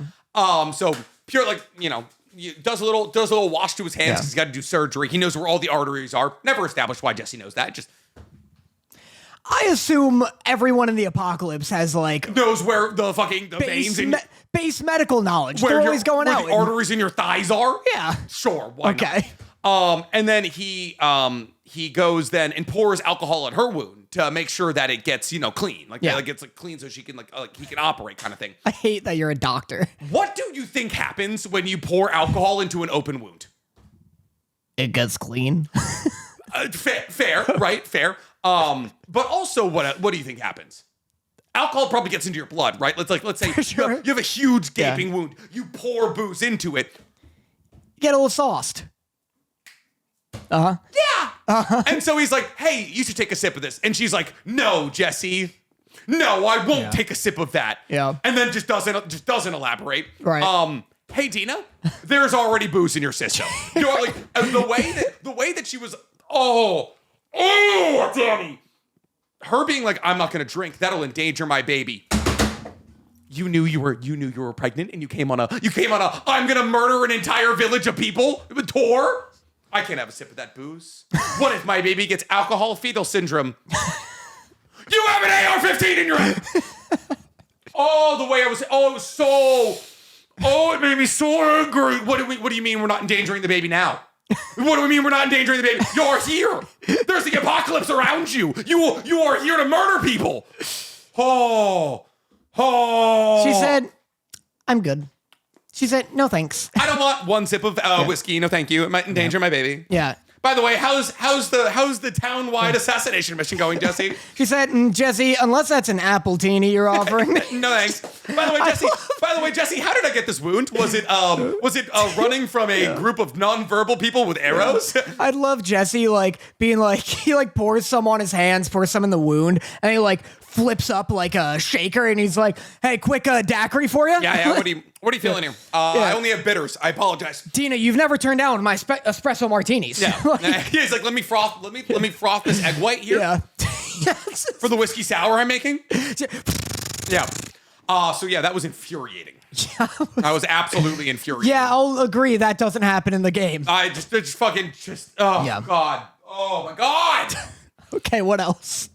How about the completely needless exposition of Ellie getting washed up on a beach, being brought up, put in a noose, and then they were like, by the way, this plot line's done now. Cool. Happy we did this for 5 minutes. Okay, is that your first did this happen in the game? That is my first did this happen in the game. No shit. Because why the fuck would it? That's the worst, arguably the worst part of the episode. Because it's borderline an Easter egg. Because here's a mild spoiler. Okay. Barely. No one should really need to mute or skip this part because it's really not a spoiler. The reason that's in this episode is because in season 3, you're going to get to see what causes that distraction. So all this is, because season 3, the entirety of it is Abby's season. We won't see Ellie at all season 3. Unless, if there's a season 4, we won't see Ellie at all. If there isn't a season 4, it's going to be Abby on day 1, 2, and 3 of Seattle, and then we meet back up where this episode ends, and then we do some more. I don't even want season 3. So anyway, the only reason they do this awful, completely nothing detour that feels like it's literally fan cut into the They were just thing. we're making some progress here. I'm just gonna rip this wrench into absolutely our gears here. Well, because Ellie's on this boat. It's this head-on shot of the boat. She crashes on this island. They do that. Then it's an identical shot back on the boat. But so anyway, the reason for that is because then in season 3, when you see Abby causing that commotion, it's like, oh, Abby indirectly saved Ellie there. Yeah. It's so embarrassing. Yeah. It's so bad. The way it was just so, like, it was just thrown in the middle of nowhere, and it was just such a nothing. Her, like, trying to, like, claw away from the, like, the scars. Get up. Get up. Get up. Oh, no, you to swim a little bit? I'm sorry. Get up. Reach for the gun you have. 2. She's had 2 pistols on her this entire time. Take the gun out. What are you doing? Oh, my God. Don't scramble away. Oh, my God. And then they didn't even take the guns off her either. The gun fell off her. Well, I thought they threw it off her. But anyway. Oh, and then they string her up, and she's like, I'm not a wolf. Tell him. And she looks at this, like, toddler, and the toddler's like, and the lady's like, our God has spoken. Why would the toddler know? Why would the toddler know if you're a wolf? Because you saw me on the shore does not mean you're not a wolf. What was that? I love like the vibe of like the older woman being like, our leader has spoken. Like, my hands are tied. He's killed hundreds. Yeah. He's gonna keep doing it. I love they hang her up, and the lady's like, listen, I don't want to do this. Yeah. You heard what Tobias said. Like, he's actually 80. He's been around for a while. Like, he looks, he's got the way Andy Milonakis had. Yeah. Had. He's alive. He got cured. Yeah. Did you not hear? So that was awesome. That was really funny. Not as funny as what happens when she makes it to the aquarium. Mm-hmm. Are there any more, like, there's no way this happened in the game moments for you? How about that sick fucking collateral? She got her through the necks. Ellie got him through the fucking necks. I'm gonna come out and say it here. Okay. I feel as though the Ellie kills a pregnant woman thing cannot exist in the video game. Incorrect. It does? Yep. Okay. Is the shot more convincingly deep in the video game? Because the way it's like the way it's just like she would like the apply pressure, she could have been alive for minutes. I love her being like, get over here, I have 30 seconds. It's like, what are you doing? You have more time than 30 seconds. I've never seen a bullet slit a throat. There was such like a little, like, your carotid is deeper than that. Yeah. Like, because of human evolution, like, it is deeper than that. It's pretty easy to get to. Have you ever seen Regular Show? No. Wow, where it's like a bird and a raccoon. They're like, oh. I mean, I know. Yeah, all right. I really like when Ellie did that because she shoots Owen through the center of the neck and then it slits the other girl's neck. Why is she such a like why did they make her look like such like why is it such like an involuntary like Ellie is this murdering machine who spent all of last episode brutalizing Nora's legs. Like she turned fucking Nora not only into a spore factory but also Lieutenant Dan in the same episode. Yeah. And then these two people who are as complicit in Joel's murder, like Owen has to pull a gun on her and then she's like, ah! And then just like fires Joel's revolver through both of them. She's trying not to get shot. Like she like is this cold. She's supposed to be this cold, calculated killing machine. To be fair, there's a lot of like TikTok is like mischaracterizing Ellie because they keep being like, yeah, Ellie's this cold, relentless killer. She'll kill people in cold blood. She doesn't give a fuck. She never does that. Literally never, every time. Unless you make her do it. Well, except the Nora thing, but the Nora thing happens the same way in the game as it does in the show. Yeah. But every instance that Ellie like kills a human, it's like always in self-defense. Yeah. And then in like, well, unless when you're playing as her and you're just fucking eye-holing motherfuckers, you know? Like, it's in stealth. Yeah. But, well, that's the thing is that people are like, they play the game and you play through these, like, huge sections where you're, like, just carving away through. Yeah. And, like, I guess the only way, like, it's tough because it's a game. So, of course, there's, like, tons of, like, gameplay segments. Yeah. And in here, I feel like it'd be silly to have one girl who's like just mowing down like leagues and leagues of these different people. Yeah. Because it's a more like the world isn't like a Rambo-esque world. It's not like Assassin's Creed. It's supposed to feel like gritty and dangerous and like every injury can lead to infection, which leads to death. Gotcha. And so to have like Ellie have like a 200 body count under her belt feels ridiculous. Like, I'd feel the same with Joel. Like, I feel like Joel also didn't, like, absolutely carve through hundreds of people in season 1. Yeah. Well, until, you know, Fireflies. Until the hospital full of like unarmed doctors. He shouldn't put that scalpel. You put that scalpel down, you don't get fucking eye hold. That's true. The hospital does happen. But yeah, it's just like, I feel like in it being a show, is on its last sticks. Nice. In it being a show, they like can't do all of these like gameplay segments that would lead Ellie from like point A to point B. So they're just like, all right, she got there. And then also in it trying to be like more gritty and realistic. You have scenes like in this episode where Jesse is like, Ellie, it's 2 of us and 6 of them. What were we gonna do? Yeah. And in real life, yeah, you'd be fucked. In a game, it's like, oh, it's just 6 guys. Or just hit 3 shots and Jesse hit the other 3. Yeah, exactly. I loved that moment pissed me off. She was like, that kid's gonna die. And it was like, she was like, oh, so you wanted us to die and then that kid to die? Yeah, There's literally no difference. Yeah, true. But what's it called? Also, her being like, that kid's gonna die when a fucking kid almost strung her up. Like, there was a 5-year-old child was like, yeah, I want to see her lower intestine. Well, that happens after. I know. But then at the end of the episode, when she's like, they have like a second conversation about it right before Jesse gets eyed. Yeah, true. How'd you feel about that? Jesse gets blipped. People were like, oh, they made it so obvious. I was surprised as fuck. People were like, oh, he had so many death flags. Like, oh, he was a father. Like, he found out he was a father and all that. And he's like, now I need to get back to Jackson. And I was like, oh, you're making it so obvious. And I was like, well, yeah, if you know he's gonna die, it's gonna seem obvious. I was like, oh fuck, Jesse's dead. That's crazy. I think it's pretty sudden. Yeah, he just runs out the door and he's dead. Yeah, he's fucking gone. So anyway, Ellie, in the game, Ellie does kill both those people and that woman is pregnant. But again, it's in more of like a self-defense thing. Like Ellie does intend to kill her, but it's because the pregnant woman comes at her with a knife. Nice. And they gotta stop doing that. Put the knives down. You won't get shot in the goddamn head. And so they wrestle, they fight, and then Ellie takes the knife and then stabs her in the neck. And then Owen is like... Oh, so it's not a sick collat? No, it's not a sick collat. That's what I'm saying. I wish Ellie shot him through the necks. And then she was like... Oh! You just hear like the MLG music start playing. Like, It takes out her air horns. Yeah.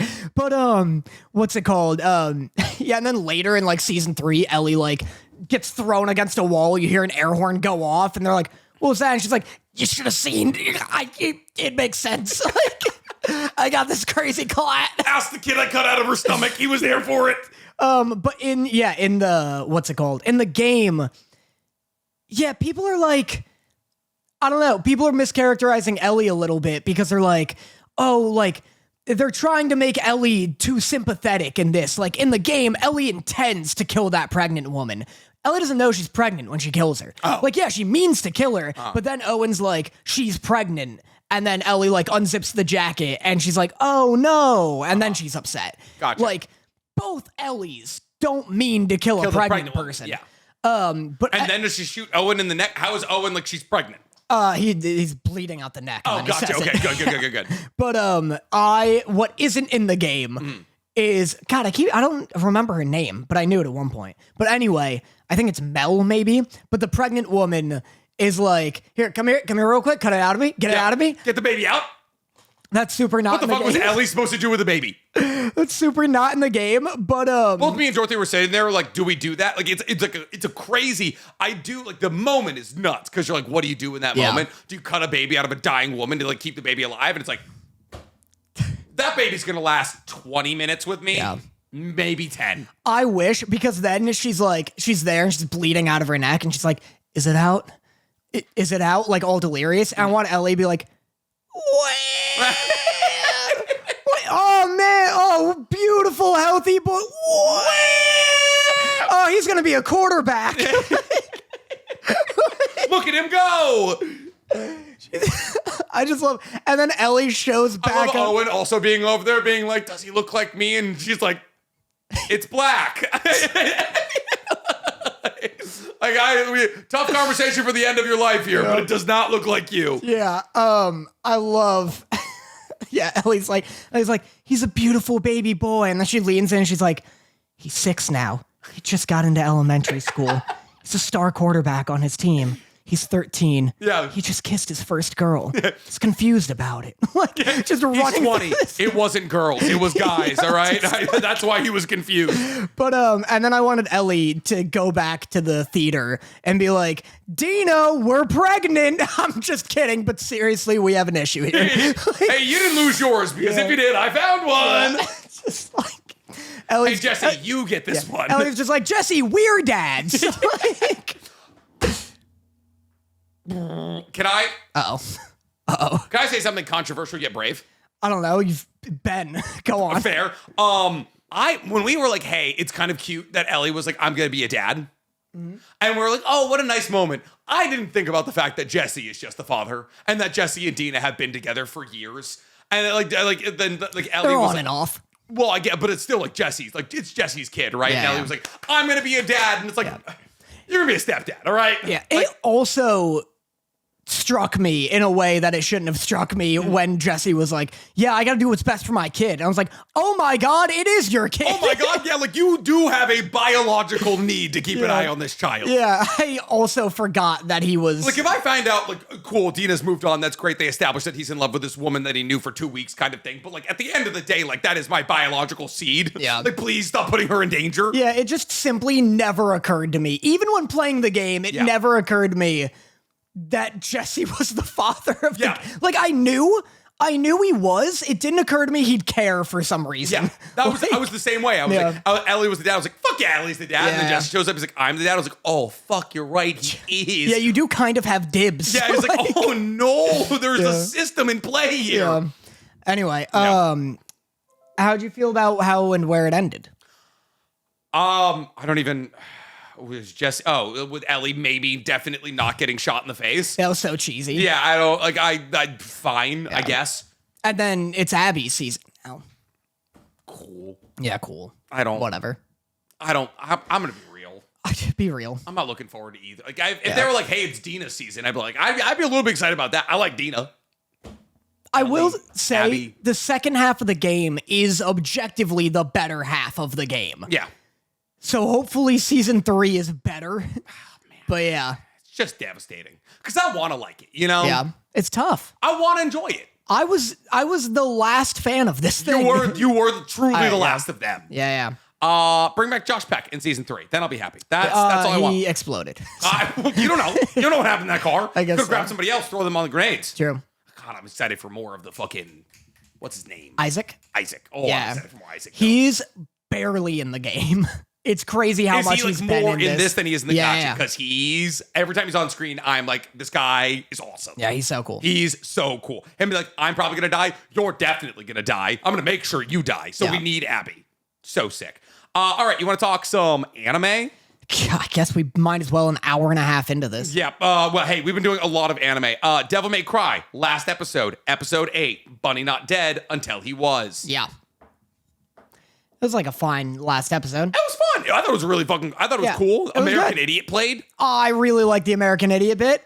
Them bombing hell was crazy. Yeah. They invade hell. They invade... Does that happen in the game?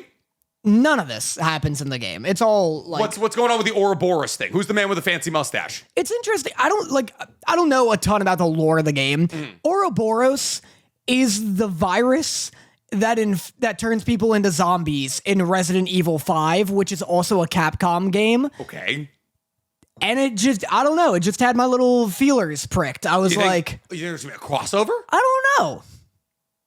That'd be kind of cool. That'd be kind of cool. People like start turning into Makaians, and then they're like, who do we bomb? Yeah. That was crazy. Yeah. They didn't bomb any of the bad demons. It was only these... It's only the sweet human-looking demons. Only the ones that speak English. Like the ones with like 80 teeth and 14 legs. Those ones... Fine. Fucking all those Makaians, gone. Yeah. Once again, this is now the third Devil May Cry thing I have played and or beaten or watched in which the twist is that Virgil was the bad guy the whole time. Yeah, boy, oh boy, was he slicing up some of those Darkcom guys. Yeah. Rip Enzo. I literally wrote, I said, I love Enzo. I think he's the character I relate to most. And then I said, no, Enzo!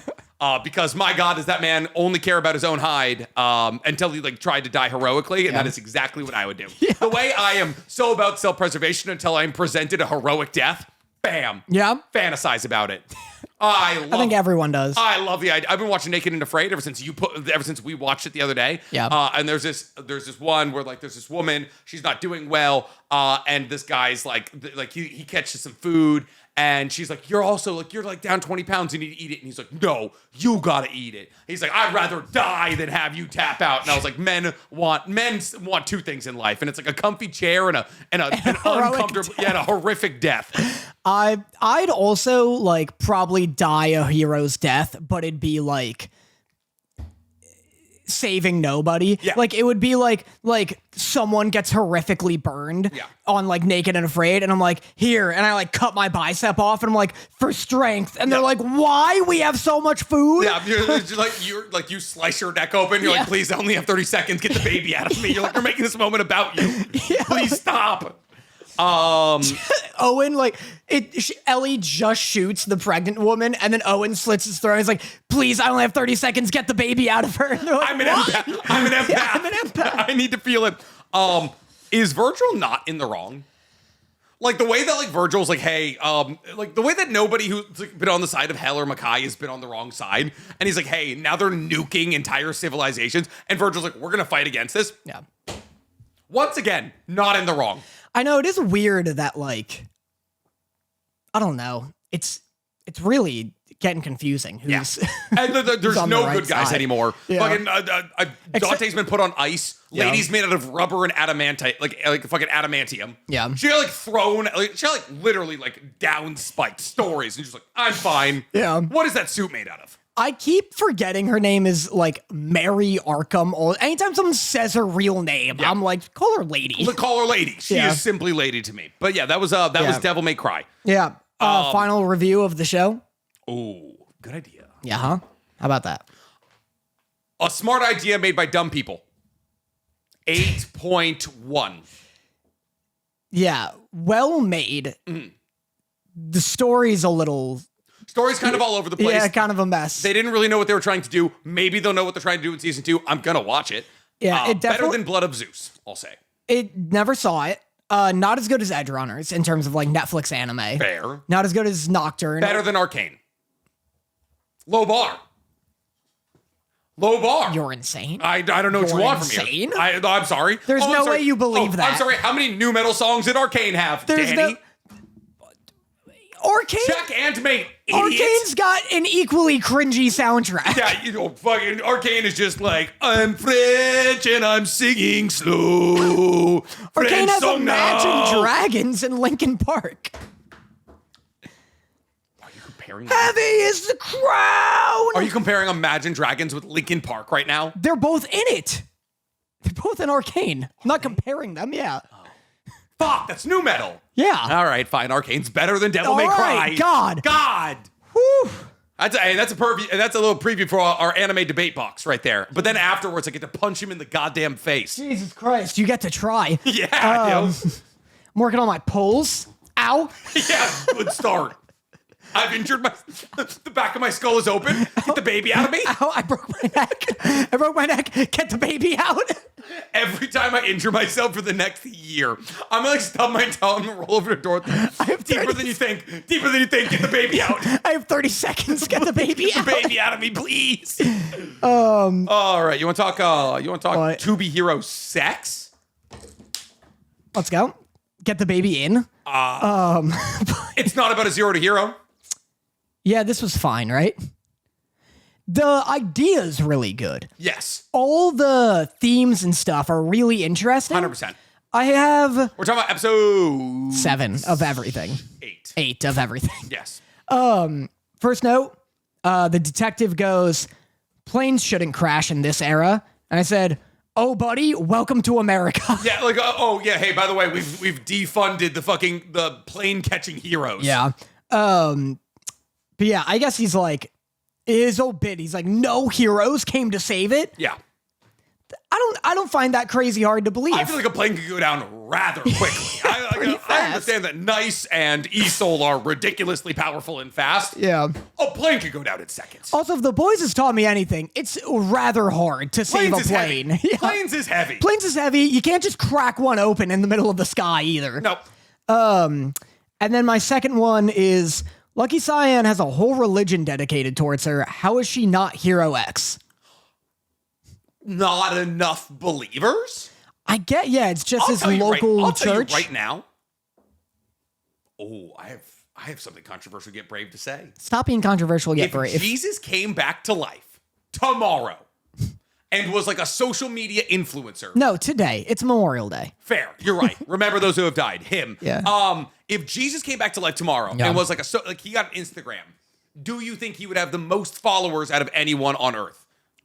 Do people believe he's Jesus? Yes. Oh, then yes. You think so? Yes, he's Jesus. I know, but it also confirms the religion is correct. Who do you think would have more followers? Cristiano Ronaldo or Jesus? Jesus the Christ. You think I don't know. Not everyone's Christian. A lot of people are Christian. More people are soccer fans. What's the most popular best-selling book of all time? Da Vinci Code? The Bible. Oh, you know what I did when I was a kid to be controversial? I put the Bible in the fiction section. I remember 4chan. I remember when being edgy was cool. That's embarrassing. Thanks. It was a joke. It was a. You never saw it. You never saw people like make that joke. No. Copy pasta. No. Oh, it was like every edgy kid was like post like a lip bite and they'd be like, went to Barnes and Noble, put a Bible in the fiction section. I can't believe I told you that joke for the first time. Yeah. I couldn't take credit. I'm glad you did. Oh, damn it. Yeah, I feel like way more people are soccer fans than Christians. No. But like there's Islam, there's Christianity, there's Hinduism, there's Pastafarianism. But it would also it'd create new Christians if they knew he was correct. Does he get to walk on water and shit still? Well, I ask you, if everyone believes he's Jesus, like, is it a fact that he's Jesus and everyone knows that fact? Oh, it does change things. If he just shows up and he's like doing alchemy. Like, here's the thing though, but does it though? Because like there's people who'd be like Leo Messi has done more. Like people like Leo Messi is the Jesus of the soccer pitch. I'm not moving from this. You're just not gonna convince me. It's like you're asking the question, why isn't she? I'm saying like, oh, superstars may in the modern day culture have more staying power than literal messiahs. Non-Christians would follow him also. I wouldn't. Why? Not even to just keep up with the miracles that are going on? Oh, just like actually follow him like on the internet. Yeah. Maybe actually. Yeah. I want to see like how good the wine was. That's what I'm saying. Today we're taking Aquafina, Dasani, and Voss. We're seeing which one makes the best wine. Yeah. That's great. I would be his YouTube partner manager. That's what I would. I would fucking the way we could capitalize. Yeah. Oh my god, billions of dollars. So no, not enough followers. Easy as that. I guess so. She has the potential though. Yeah. I think it's crazy. She has her own religion. Like that. She's on her way to Hero X. Did you see what she was doing for everybody? She's literally Domino, but she can affect other people. No, it makes sense for sure. Great power. Gig. Yeah, Great really gig. good power. Otherwise, I like that it like expresses the pressure that it puts on people to have that kind of trust. Like, if you get power from having trust, then it's like you have to always be perfect, and that's stressful as fuck. And then also, like, she's not in control of the fact that her trust value is going up because, like, she's literally being puppeteered by the adults in her life. Yeah. And then, like, the person who's supposed to be protecting her from everyone, like, her white knight is literally her worst enemy. Yeah. And then it's all in the 2D art style, which is great. I also have no idea what's going on there. Do you think all of Lucky Cyan's just going to be in 2D? I'm not taking suggestions from you anymore. Oh, what do you mean? What do you? We gotta. Was it a DM? Was it somebody hit us up? I think it was like tagged you or tagged us both in a story, an Instagram story. Yeah, in the like calendar. Yeah, and it showed the exact calendar. Yeah. It was all in like Chinese though, so this is why we didn't have access to it. But it showed like the exact how many episodes everyone's gonna get. So Isol only got 3. Lucky Cyan's getting 2. Hero X gets like 1. That's like episode 24. Yeah. Noir Dog gets like 23. The main thing to take away, there's like 40 episodes coming out. It's gonna be 24 episops, and then also there's a guy called like Ghost Samurai or something, yeah. and he looks sick. He does look sick. He looks really like cool. Ghost Blade or something. Yeah, Ghost Blade is what it was. But otherwise, I was a little bored, right? It was objectively, it's a cool story being told well, just not that interesting. Yeah, I like Lucky Cyan like as a character. I like what her kind of crush does for her, where he's like, "Hey, hit that bullseye," and then it does the sprinklers, and he's like, "See, you can fuck up." Yeah, like, look, I've convinced you to like could cause thousands of dollars of water damage. Yeah, so fine. Worst episode probably of 2B or X, but like Yeah. that's a high bar. Yeah. Fire Force. Yeah, what happened? Because it was Lore. good. Oh, Exposition the episode. no, I like this one. Yeah, I know. I love lore, Danny. Oh, I see. This one was funny. It's a good thing it was funny. It's funny. You're 100% right. And also, everyone always talks about, like, if you had to say, who's Arthur's best friend? Is it Vulcan? Is that what you're arguing? People would be like, oh, it's Shinra. I'm pretty sure it's Vulcan. Shinra doesn't like him. Shinra doesn't like him. They just yell at each other and are roommates. Vulcan's like, I understand this kid. I'm going to build a JRPG to play out for him. Like, I understand him so well. Like, I love that, like, him, like, giving, like, NPC dialogue to a bunch of people around town. And then, like, him keep hitting, like, talk, and they only have one line of dialogue. And Arthur's like, that's how video games work. I know. I love, because that means Vulcan must have been like, hey, just say this phrase. That's all I need. That's all I can afford out of you. Yeah, I get one line of dialogue. Him being like, people in Otakus are down for anything. Yeah, like makes sense. Their entire job is to have their shit destroyed. That's funny. I love Vulcan showing up and being like, this hill is made out of like PCP pipe. Yeah. Like, you got this at Home Depot. And he's like, no, I got this from a mysterious metal. And he's like, where'd you get the metal? And he's like, from an ancient volcano. And he's like, where's the volcano? And then he rolls over and he's like, Home Depot. This show has the capacity to be like one of the funniest shows out, and I love that so much. But there was a huge lore dump in the first 12 minutes of the episode here, all about human combustion, insects, all of that. Yeah. All things I was going to tell you about last week. All things you already fucking told me about. You stopped me. No, you told me like 2 weeks ago. You're like, do you get doppelgangers? Because when they come in contact with the human counterpart, that's what makes it infernal. And word for word, that's what she said this episode. It's on you for not understanding it before this point. I hate you. There's so many You're instructs. so bad at stories. The way that doppelgangers has been around for like 14 episodes. But you were like, a lot of people don't get it. And then she just beat for beat explains it. Because some people don't get it, Dan. Because some people with the cognitive abilities of you. I got it. She told me. Yeah, because it's the last test. They're like, hey, in case nobody got it, let's beat you over the head with exposition. How do you feel about old droopy dog? Yeah, the vibrator, the human vibrator. The vibrator. She was scary. She is scary. She's scary as hell. You have big qualms with a lot of the powers in this universe because you're like, how is that fire based? Do you have qualms with her shivering ability? This is not fire based at all. It's warmth, at least. It's anti-warmth. No, she's trying to get warm because she's always cold. Trying to get something is not something. No. That's like being like, my power. That's like saying someone can have water powers in Fire Force because it extinguishes fire. Hey, buddy, there's literally a guy down there with ice. I know there's ice. His entire thing is that he extinguishes fire with ice. The only reason that works for me is because I really like the movie Tenet. And Tenet is like, fire backwards is ice. Do you remember? No, I put that entire movie, like I kind of understood it at the end, and I was like, "Fuck you, Christopher Nolan." I don't know. There's like a bit where there's fire, and then they go into the reverse world, and then he touches, and he's like, cold. And they're like, yeah, when fire goes back in time, it's cold for some kind of the fire went bad, you know? Fucking, God, that movie was like, that movie was Christopher Nolan. That movie was like, somebody was like, hey, Christopher Nolan, you're smart, make a smart people movie. And he was like, I'm going to make the least comprehensible movie ever made. Yeah. Anyway, yeah, I like her presence. I like her power. I like how scared everyone was of her. That was really cool. When she got into fucking battle stance, that was funny.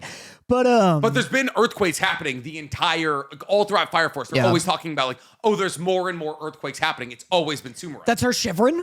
Yeah. Why is she shivering so much? It's like her trying to like, it's like one, her trying to like build places, but like two, like try to like get pillars.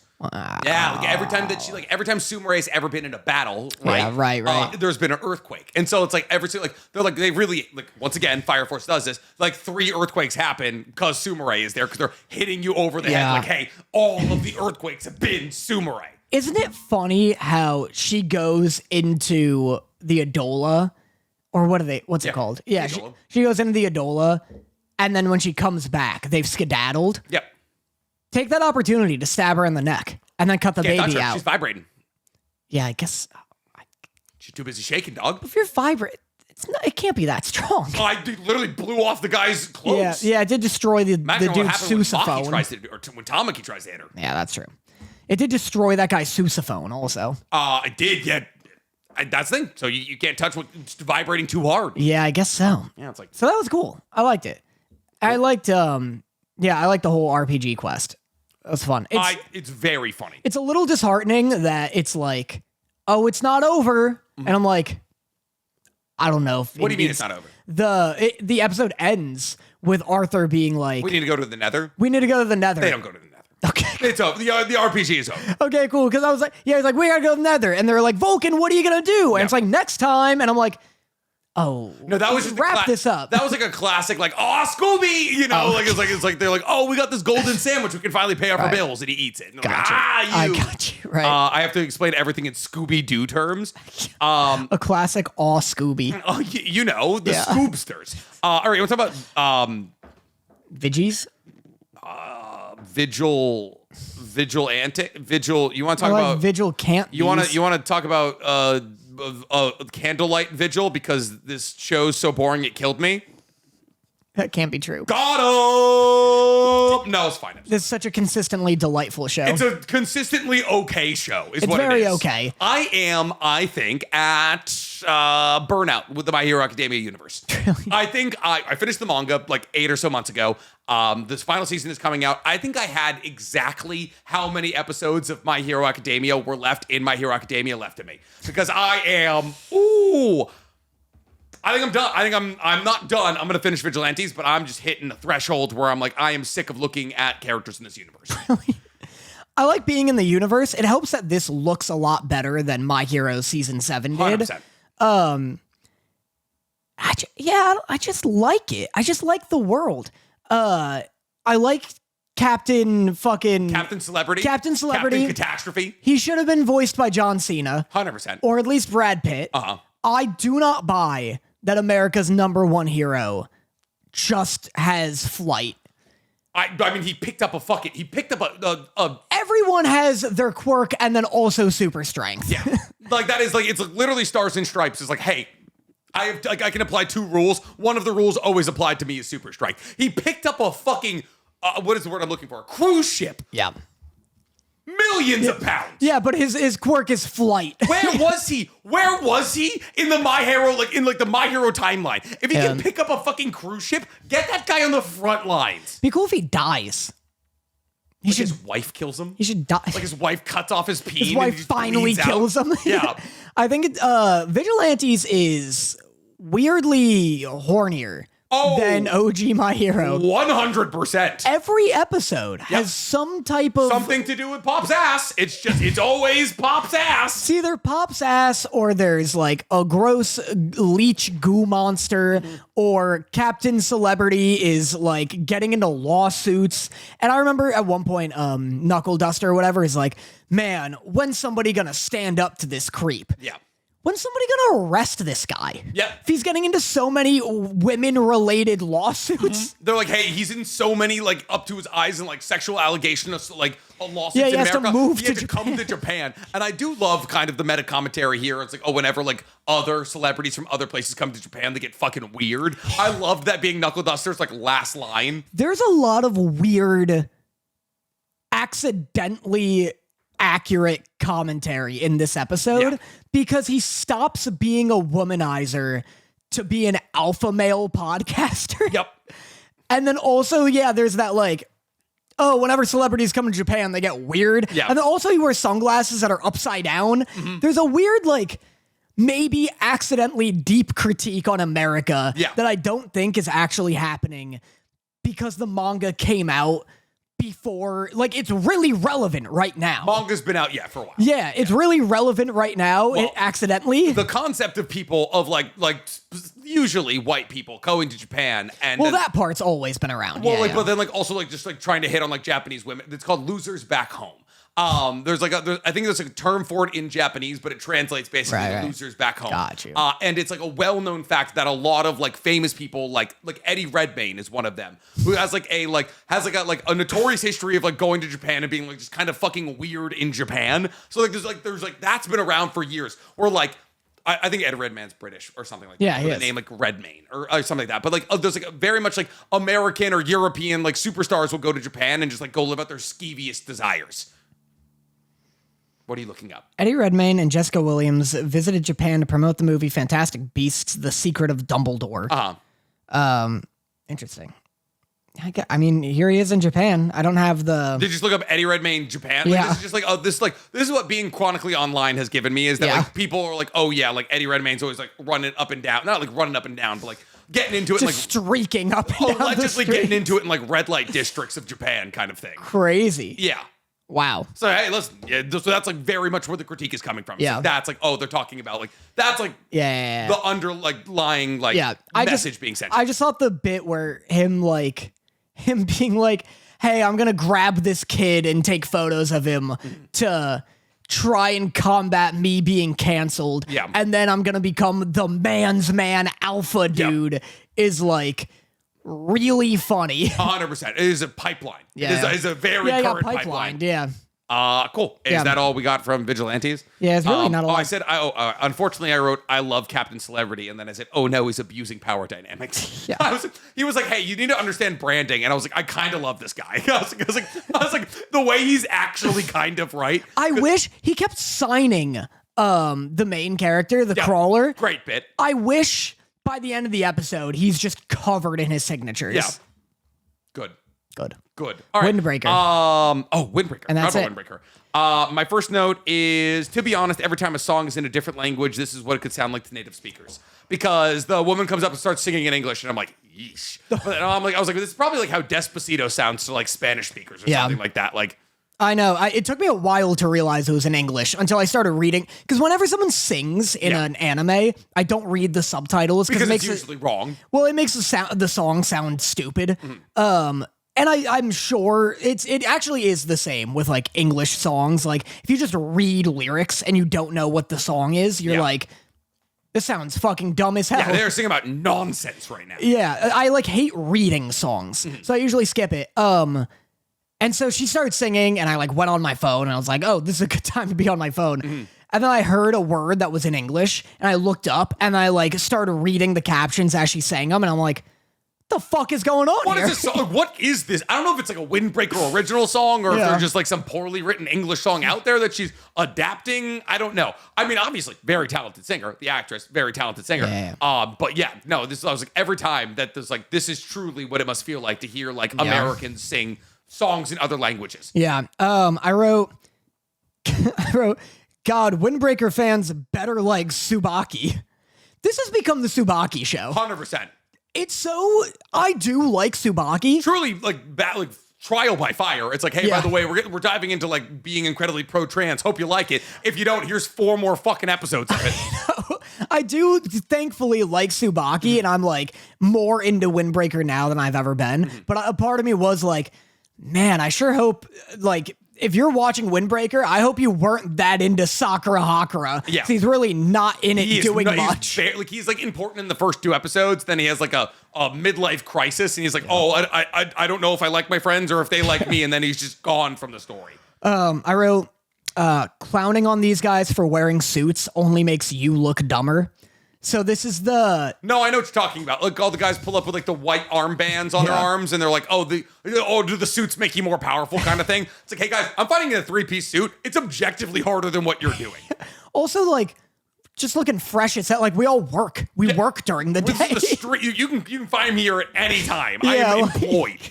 But the Windbreaker being like having a fight-based economy makes sense when apparently like half of Japan is like active war zone. Yeah. They're like, oh yeah, these guys live in the rundown part of town, and it's just like literally like 50 it's guys. Like a shanty town. I'm like, what's going on here? I wrote, can't believe a gang war is about to break out between 2 gangs that don't wear windbreakers. So fair. Yeah. We just actually we're not doing like high schoolers brawl anymore. Yeah. It's like adults actually fighting in the street. Really lost the plot. I mean, well, but like they've all got like a unifying thing. I guess. They're not wearing jackets. They have suits and then they have armbands. But there's no more windbreakers. There's no more windbreakers. You're right. But windbreaker it's not called windbreaker because of the jackets. Excuse me? I think it's called windbreaker because of the big sign. That's like, oh, Frieren. I think it's like wind. I don't think it's actually about the jackets. I think Windbreaker is about like it's a story about Frieren or something like that. Like they are like the thing that stops the wind or something. There's like I remember a big sign outside of Frieren and it has like charms on it and shit. And I remember that having something to do with the name Windbreaker. Chat? No way, they know. Windbreaker, more like armbands. Wow. Nice, Aaron. Wow, wait, you're training them, aren't you? I just noticed the realistic cell. Just noticed. It does kind of blend in. Also, I guess it is kind of realistic, but yeah, I was gonna say it's hardly realistic. All right. There's no way they know. No. They would have no reason to know. I also said the show does such a good job building hype with freshly introduced characters because, like, the guy whose name I don't even... no, never mind. They all agree with you. Oh, cool. Fuck yeah. Shout out to me. Dumb take, idiot. The guy, the suit guy, like the leader of Rappo. The Soup Boys. I think he said Soup Boys. The Soup Boys. The leader, like, I already immediately love him. Yeah, like, him being like, I don't care if we lose. Like, I just got to make sure this, like, street stays safe kind of thing. Like, they do such a good job of building hype around characters immediately. I like how this is the second antagonist who's, like, kind of just a sociopath. Because the leader of the Armband guys, he's like, I get it. Like, or he's like, no use fighting a boss if there's no loot at the end. And it's like, I get that the leader of a gang probably doesn't have social skills. Fair. But you would think that someone running a club would have social skills. At the very least, you got to be able to tie people together. You got to be an extrovert. Yeah, exactly. I wrote pretty hype ending. Cool that Sakura is going to learn to fight for something other than strength. Yeah. Because that's a bit. Yeah, he's like, why would you fight if you can't win? Yeah. And he's like, I'm going to fight just because it's right. As a point of fact. And you're like, all right, cool, fucking let's go beat up more adults as 14-year-olds. Let's beat up 50 guys.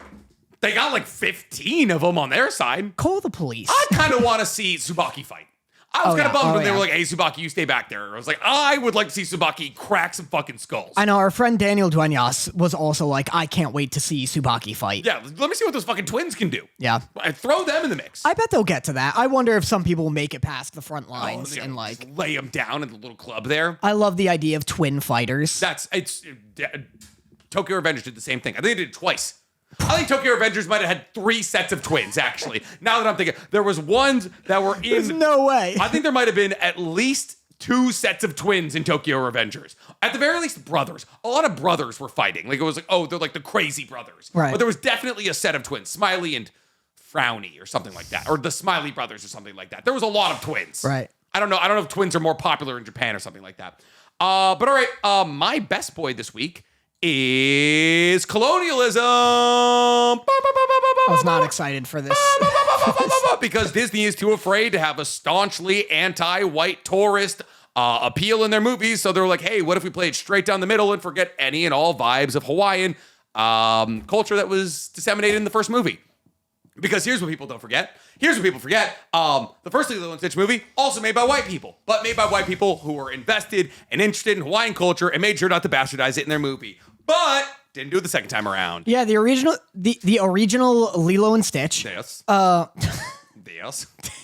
I figured if we're both fucking our words up, let's just be fully about it.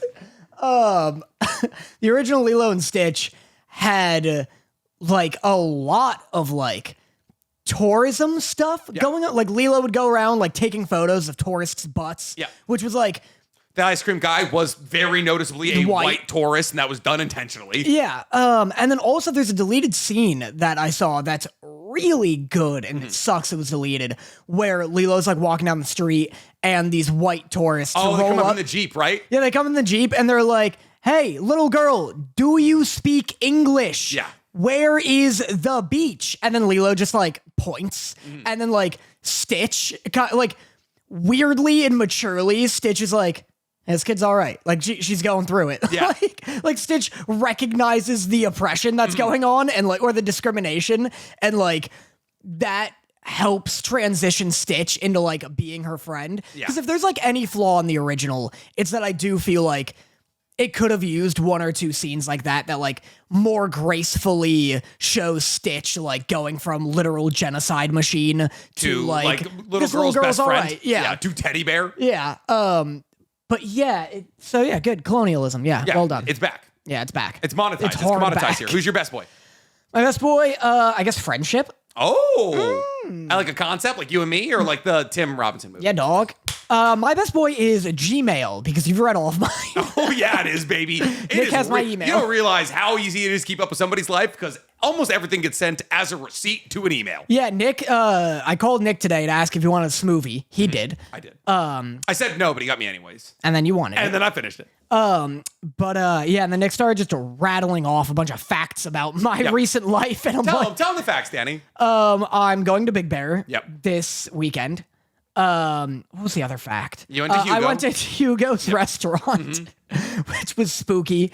And then what was another? You got a copyright strike. And I got a copyright strike on a Gravity Falls video that was resolved. Yeah. But yeah, so thanks, Nick. Listen, I like to keep up with you, but you're also talking about Friendship, the Tim Robinson, and Paul Rudd. That's it. I saw Friendship, the Tim Robinson, Paul Rudd movie. This is a movie, and I know people always say this, genuinely, I think you need to see it in theaters. It's it's like the crowd experience is a massive part of it. I heard multiple times, and I think I told you this because I saw it like a week ago. I heard multiple times when Tim Robinson does a classic Tim Robinson, just like worst possible thing you could imagine. Like 4 people went, like literal, like involuntary, like, when there's a scene where he punches Paul Rudd in the face. Yeah. And then to apologize to a group of guys, he just met, he puts a bar of soap in his mouth and he goes, I'm sorry. He was like, I'm a bad boy. I'm sorry. And it goes on way too long. And you can just hear the air leave the room. Just go, it is so much better with other people. I forgot about that. Yeah. Well, so yeah, I agree. I like genuinely don't know if it'd be as enjoyable if I just like rented it at home. Yeah. Because this was a crowd that found literally every word and face Tim Robinson made hilarious. When he showed up for the first time, my entire like theater just started laughing. When he just leans in and his wife, it opens with his wife in like some kind of like group therapy thing. And she's like, yeah, I just, still struggling with the fear that the cancer might one day come back. And then he leans in, he's like, it's not coming back. And then she's like, and I'm afraid I'll never have another orgasm. I'm coming just fine. Like, my orgasms are just fine. But like the crowd was hot on this movie, and that like helped it. Like I found myself laughing at things I didn't really find funny. Yeah. Just because I was like, man, like everyone's having a good time. But it was good. It's very good. It's funny. I like everything involving a gun. Yes. That's pretty good. Yeah. I like the sewers. Just funny shit. Paul Rudd was also very good in it. He's pretty good. I felt like Tim Robbins kind of like monopolized like the joke economy. Yeah. I wish Paul Rudd was but like it's like funnier more it's like very often. straight man in the fool. Like I feel like he's not really supposed to be funny. Yeah, they do kind of throw a curveball. I guess mild spoiler, but they throw a curveball where they're like, you think Paul Rudd is going to be like his best friend the whole movie. Yeah. And then, Tim Robbins has like a really weird first hang with him. Mm-hmm. And the next day, Paul's like, hey, so me and the guys thought that was one of the strangest nights of our life. Yeah. So I think we're going to part ways. You're just be fucking anywhere but with us for the rest of this movie. Yeah. I like that it kind of has that twist. Yeah. His wife also did a really good job. I fucking don't remember her name. I had the biggest crush on her growing up, but I do not remember her name. Actress. Yeah. I don't know. But yeah, no, she was good. It is like if you like Tim Robinson, I wouldn't say it's like as funny as I think you should leave, but it's only because I think you should leave. Like the skits are like 7 minutes long. Kate Mara, yes, she was in the original Shooter movie, and I fell in love with her then. Shooter, the Mark Wahlberg Shooter. It's not as funny as like a season of I think you should leave. But that's mostly because like there is some actual like pretty dramatic moments. And it's like weird to see Tim Robinson in these weird, dramatic, like kind of tense moments. But the payoff of a lot of the jokes is very funny. A24 also did a really good job with like making it kind of creepy. Yeah. It's like about a man's life just being ruined. Yeah, like it's literally just like a man just a spiral. Like an introvert who doesn't understand that like people don't like him, trying to like finding the best group of guys. The best way for it to be described is that like Paul Rudd's group of friends are like comedy actor. Like they're like comedy roles in a world played with a bunch of other like regular people. Yeah, like everybody else is normal except for Paul Rudd's group of friends who are the most like hangover, like they like sing and they like laugh and they're like, oh, we're so proud of you kind of thing. It's very fun. I'll say this vaguely, but I like when Tim Robbins like, I guess we probably just gotta sing. Yeah. And they just start singing. It's really tense. You let me in too fast. You let me in too fast. Yeah. Ask me a would you rather. I got good would you rather. That's what you're talking about with the gun. That was so fun. Yeah. But yes, that's a great best boy. My flashback this week is also movie related. We're getting an Elden Ring live action movie directed by Civil War director Alex Garland. Scumpy Scoomperson. Alex Garland, who made Ex Machina, Civil War, Warfare, Annihilation. Oh, he made Warfare? Yeah. Holy shit. I haven't seen it. I also haven't seen it. I really want to see it. I've heard it's very good, though. I know that we started this episode talking about how we want less live actions. This is a live action I'm very excited about. Dude, it's all the stars are aligned. The only other star that could have aligned. Is George R.R. Martin going to be involved? I don't know. Probably not. He wrote the story. I don't know. Maybe. One would assume that the writer of the story would hopefully be involved in the live action remake. Hopefully. Right. He wrote like the lore. Mm-hmm. Like he basically gave them like kind of spark notes and then they wrote like a story around it. Yeah. Kind of like George R.R. Martin made a bunch of D&D like backgrounds and characters. Gotcha. And then Elden Ring's like director wrote an actual like story. Interesting. Okay. But I don't know. But yeah, the only other star that could align is if it was Guillermo del Toro directing instead, just because I feel like he'd be great at the monsters and stuff. There's so many, like fucking all of what's the place that everyone like calls Limgrave, Phantom. It's a C. Is it Cathay? No, not Cathay. I want to. I think it's 2 words. I want to say. What are you talking about? Florida. The red place? Yeah, the red place. That everyone's like, oh, this is Florida. Florida. Did you just type in Elden Ring? It was a bad idea. Look up wherever the big birds are. The huge black. Kaled. Yeah, Kaled. Right, that's what it is. It's fucking Kaled. Yeah. Kaled would be crazy with a Guillermo del Toro. But yeah, just like it being A20. The hand monsters. The fucking hands that pop out with the rings and shit. Dude, yeah, it being... Laser lobsters? They better be in it. Oh, laser lobsters better be in it, dude. I'm stealing that as a TikTok. I'm going to be like, 5 enemies I need in the Elden Ring movie. Laser lobsters. Hands, for sure, hands. The dung eater. The dung eater's got to be in there. I also want the giants who are like incredible for farming runes. With the huge holes in their chest. Yeah. You're talking about the bow ones. I'm talking about the big ones that did the stomps. Oh, yeah. These are pretty good. Yeah, Scrappy Doo, like dog with too big of a head. Yep. I know that one. Pretty good.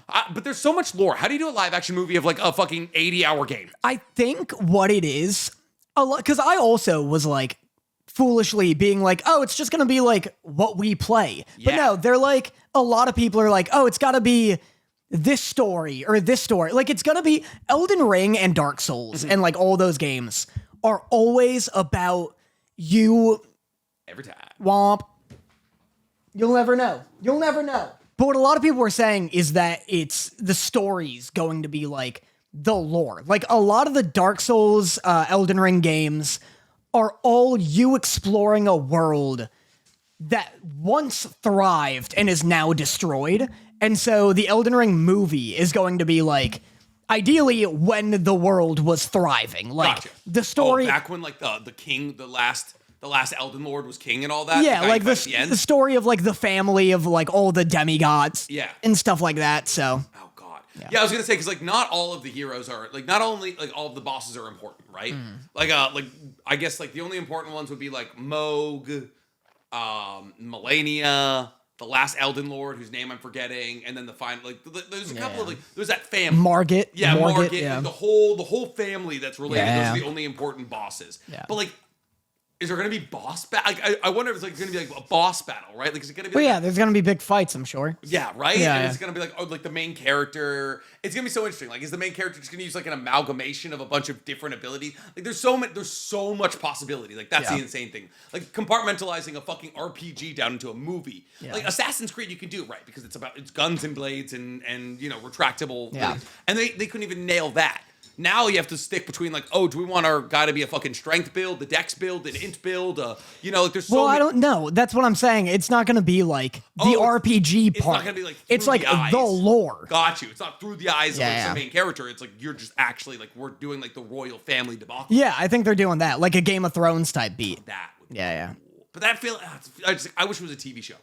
Give me an Elden Ring TV show. Yeah. But then again, TV shows based off like that kind of thing have like fucking Rings of Power didn't exactly nail it. So I don't know if I should be hoping for that. But all right, that brings us to our favorite part of the episode, Love Letters, where we pull our live audience to ask us a question that we answer here live on the podcast. So if you guys want the podcast 2 days early, want to hang out with me and Danny before and after pods and get access to 2 additional hours of content. Ooh, can we film that tonight?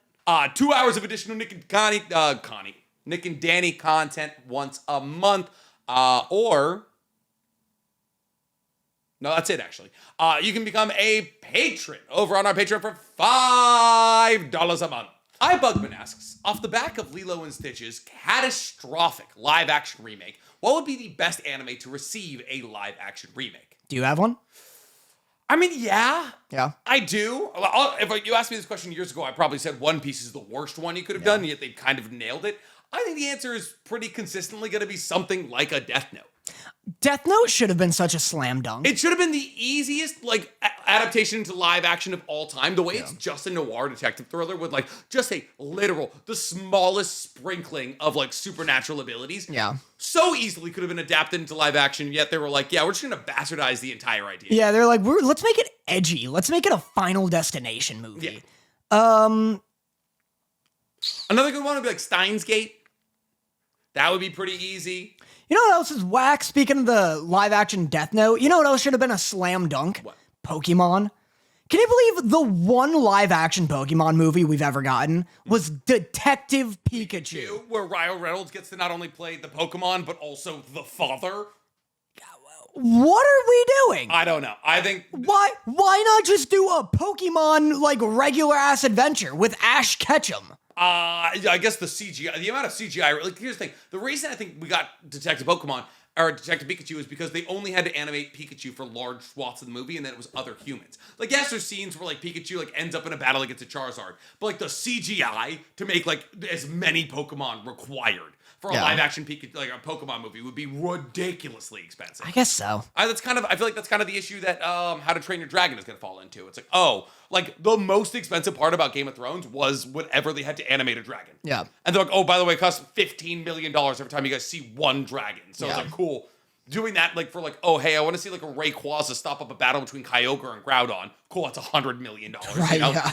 I mean, give me that movie. Yeah. Give me the creation myth of like Pokemon, but make it live action. Yeah. You know, that'd be kind of cool. No, that'd be I'd sick. watch that. Outside of that, like any other like detective based one, right? Trying to think.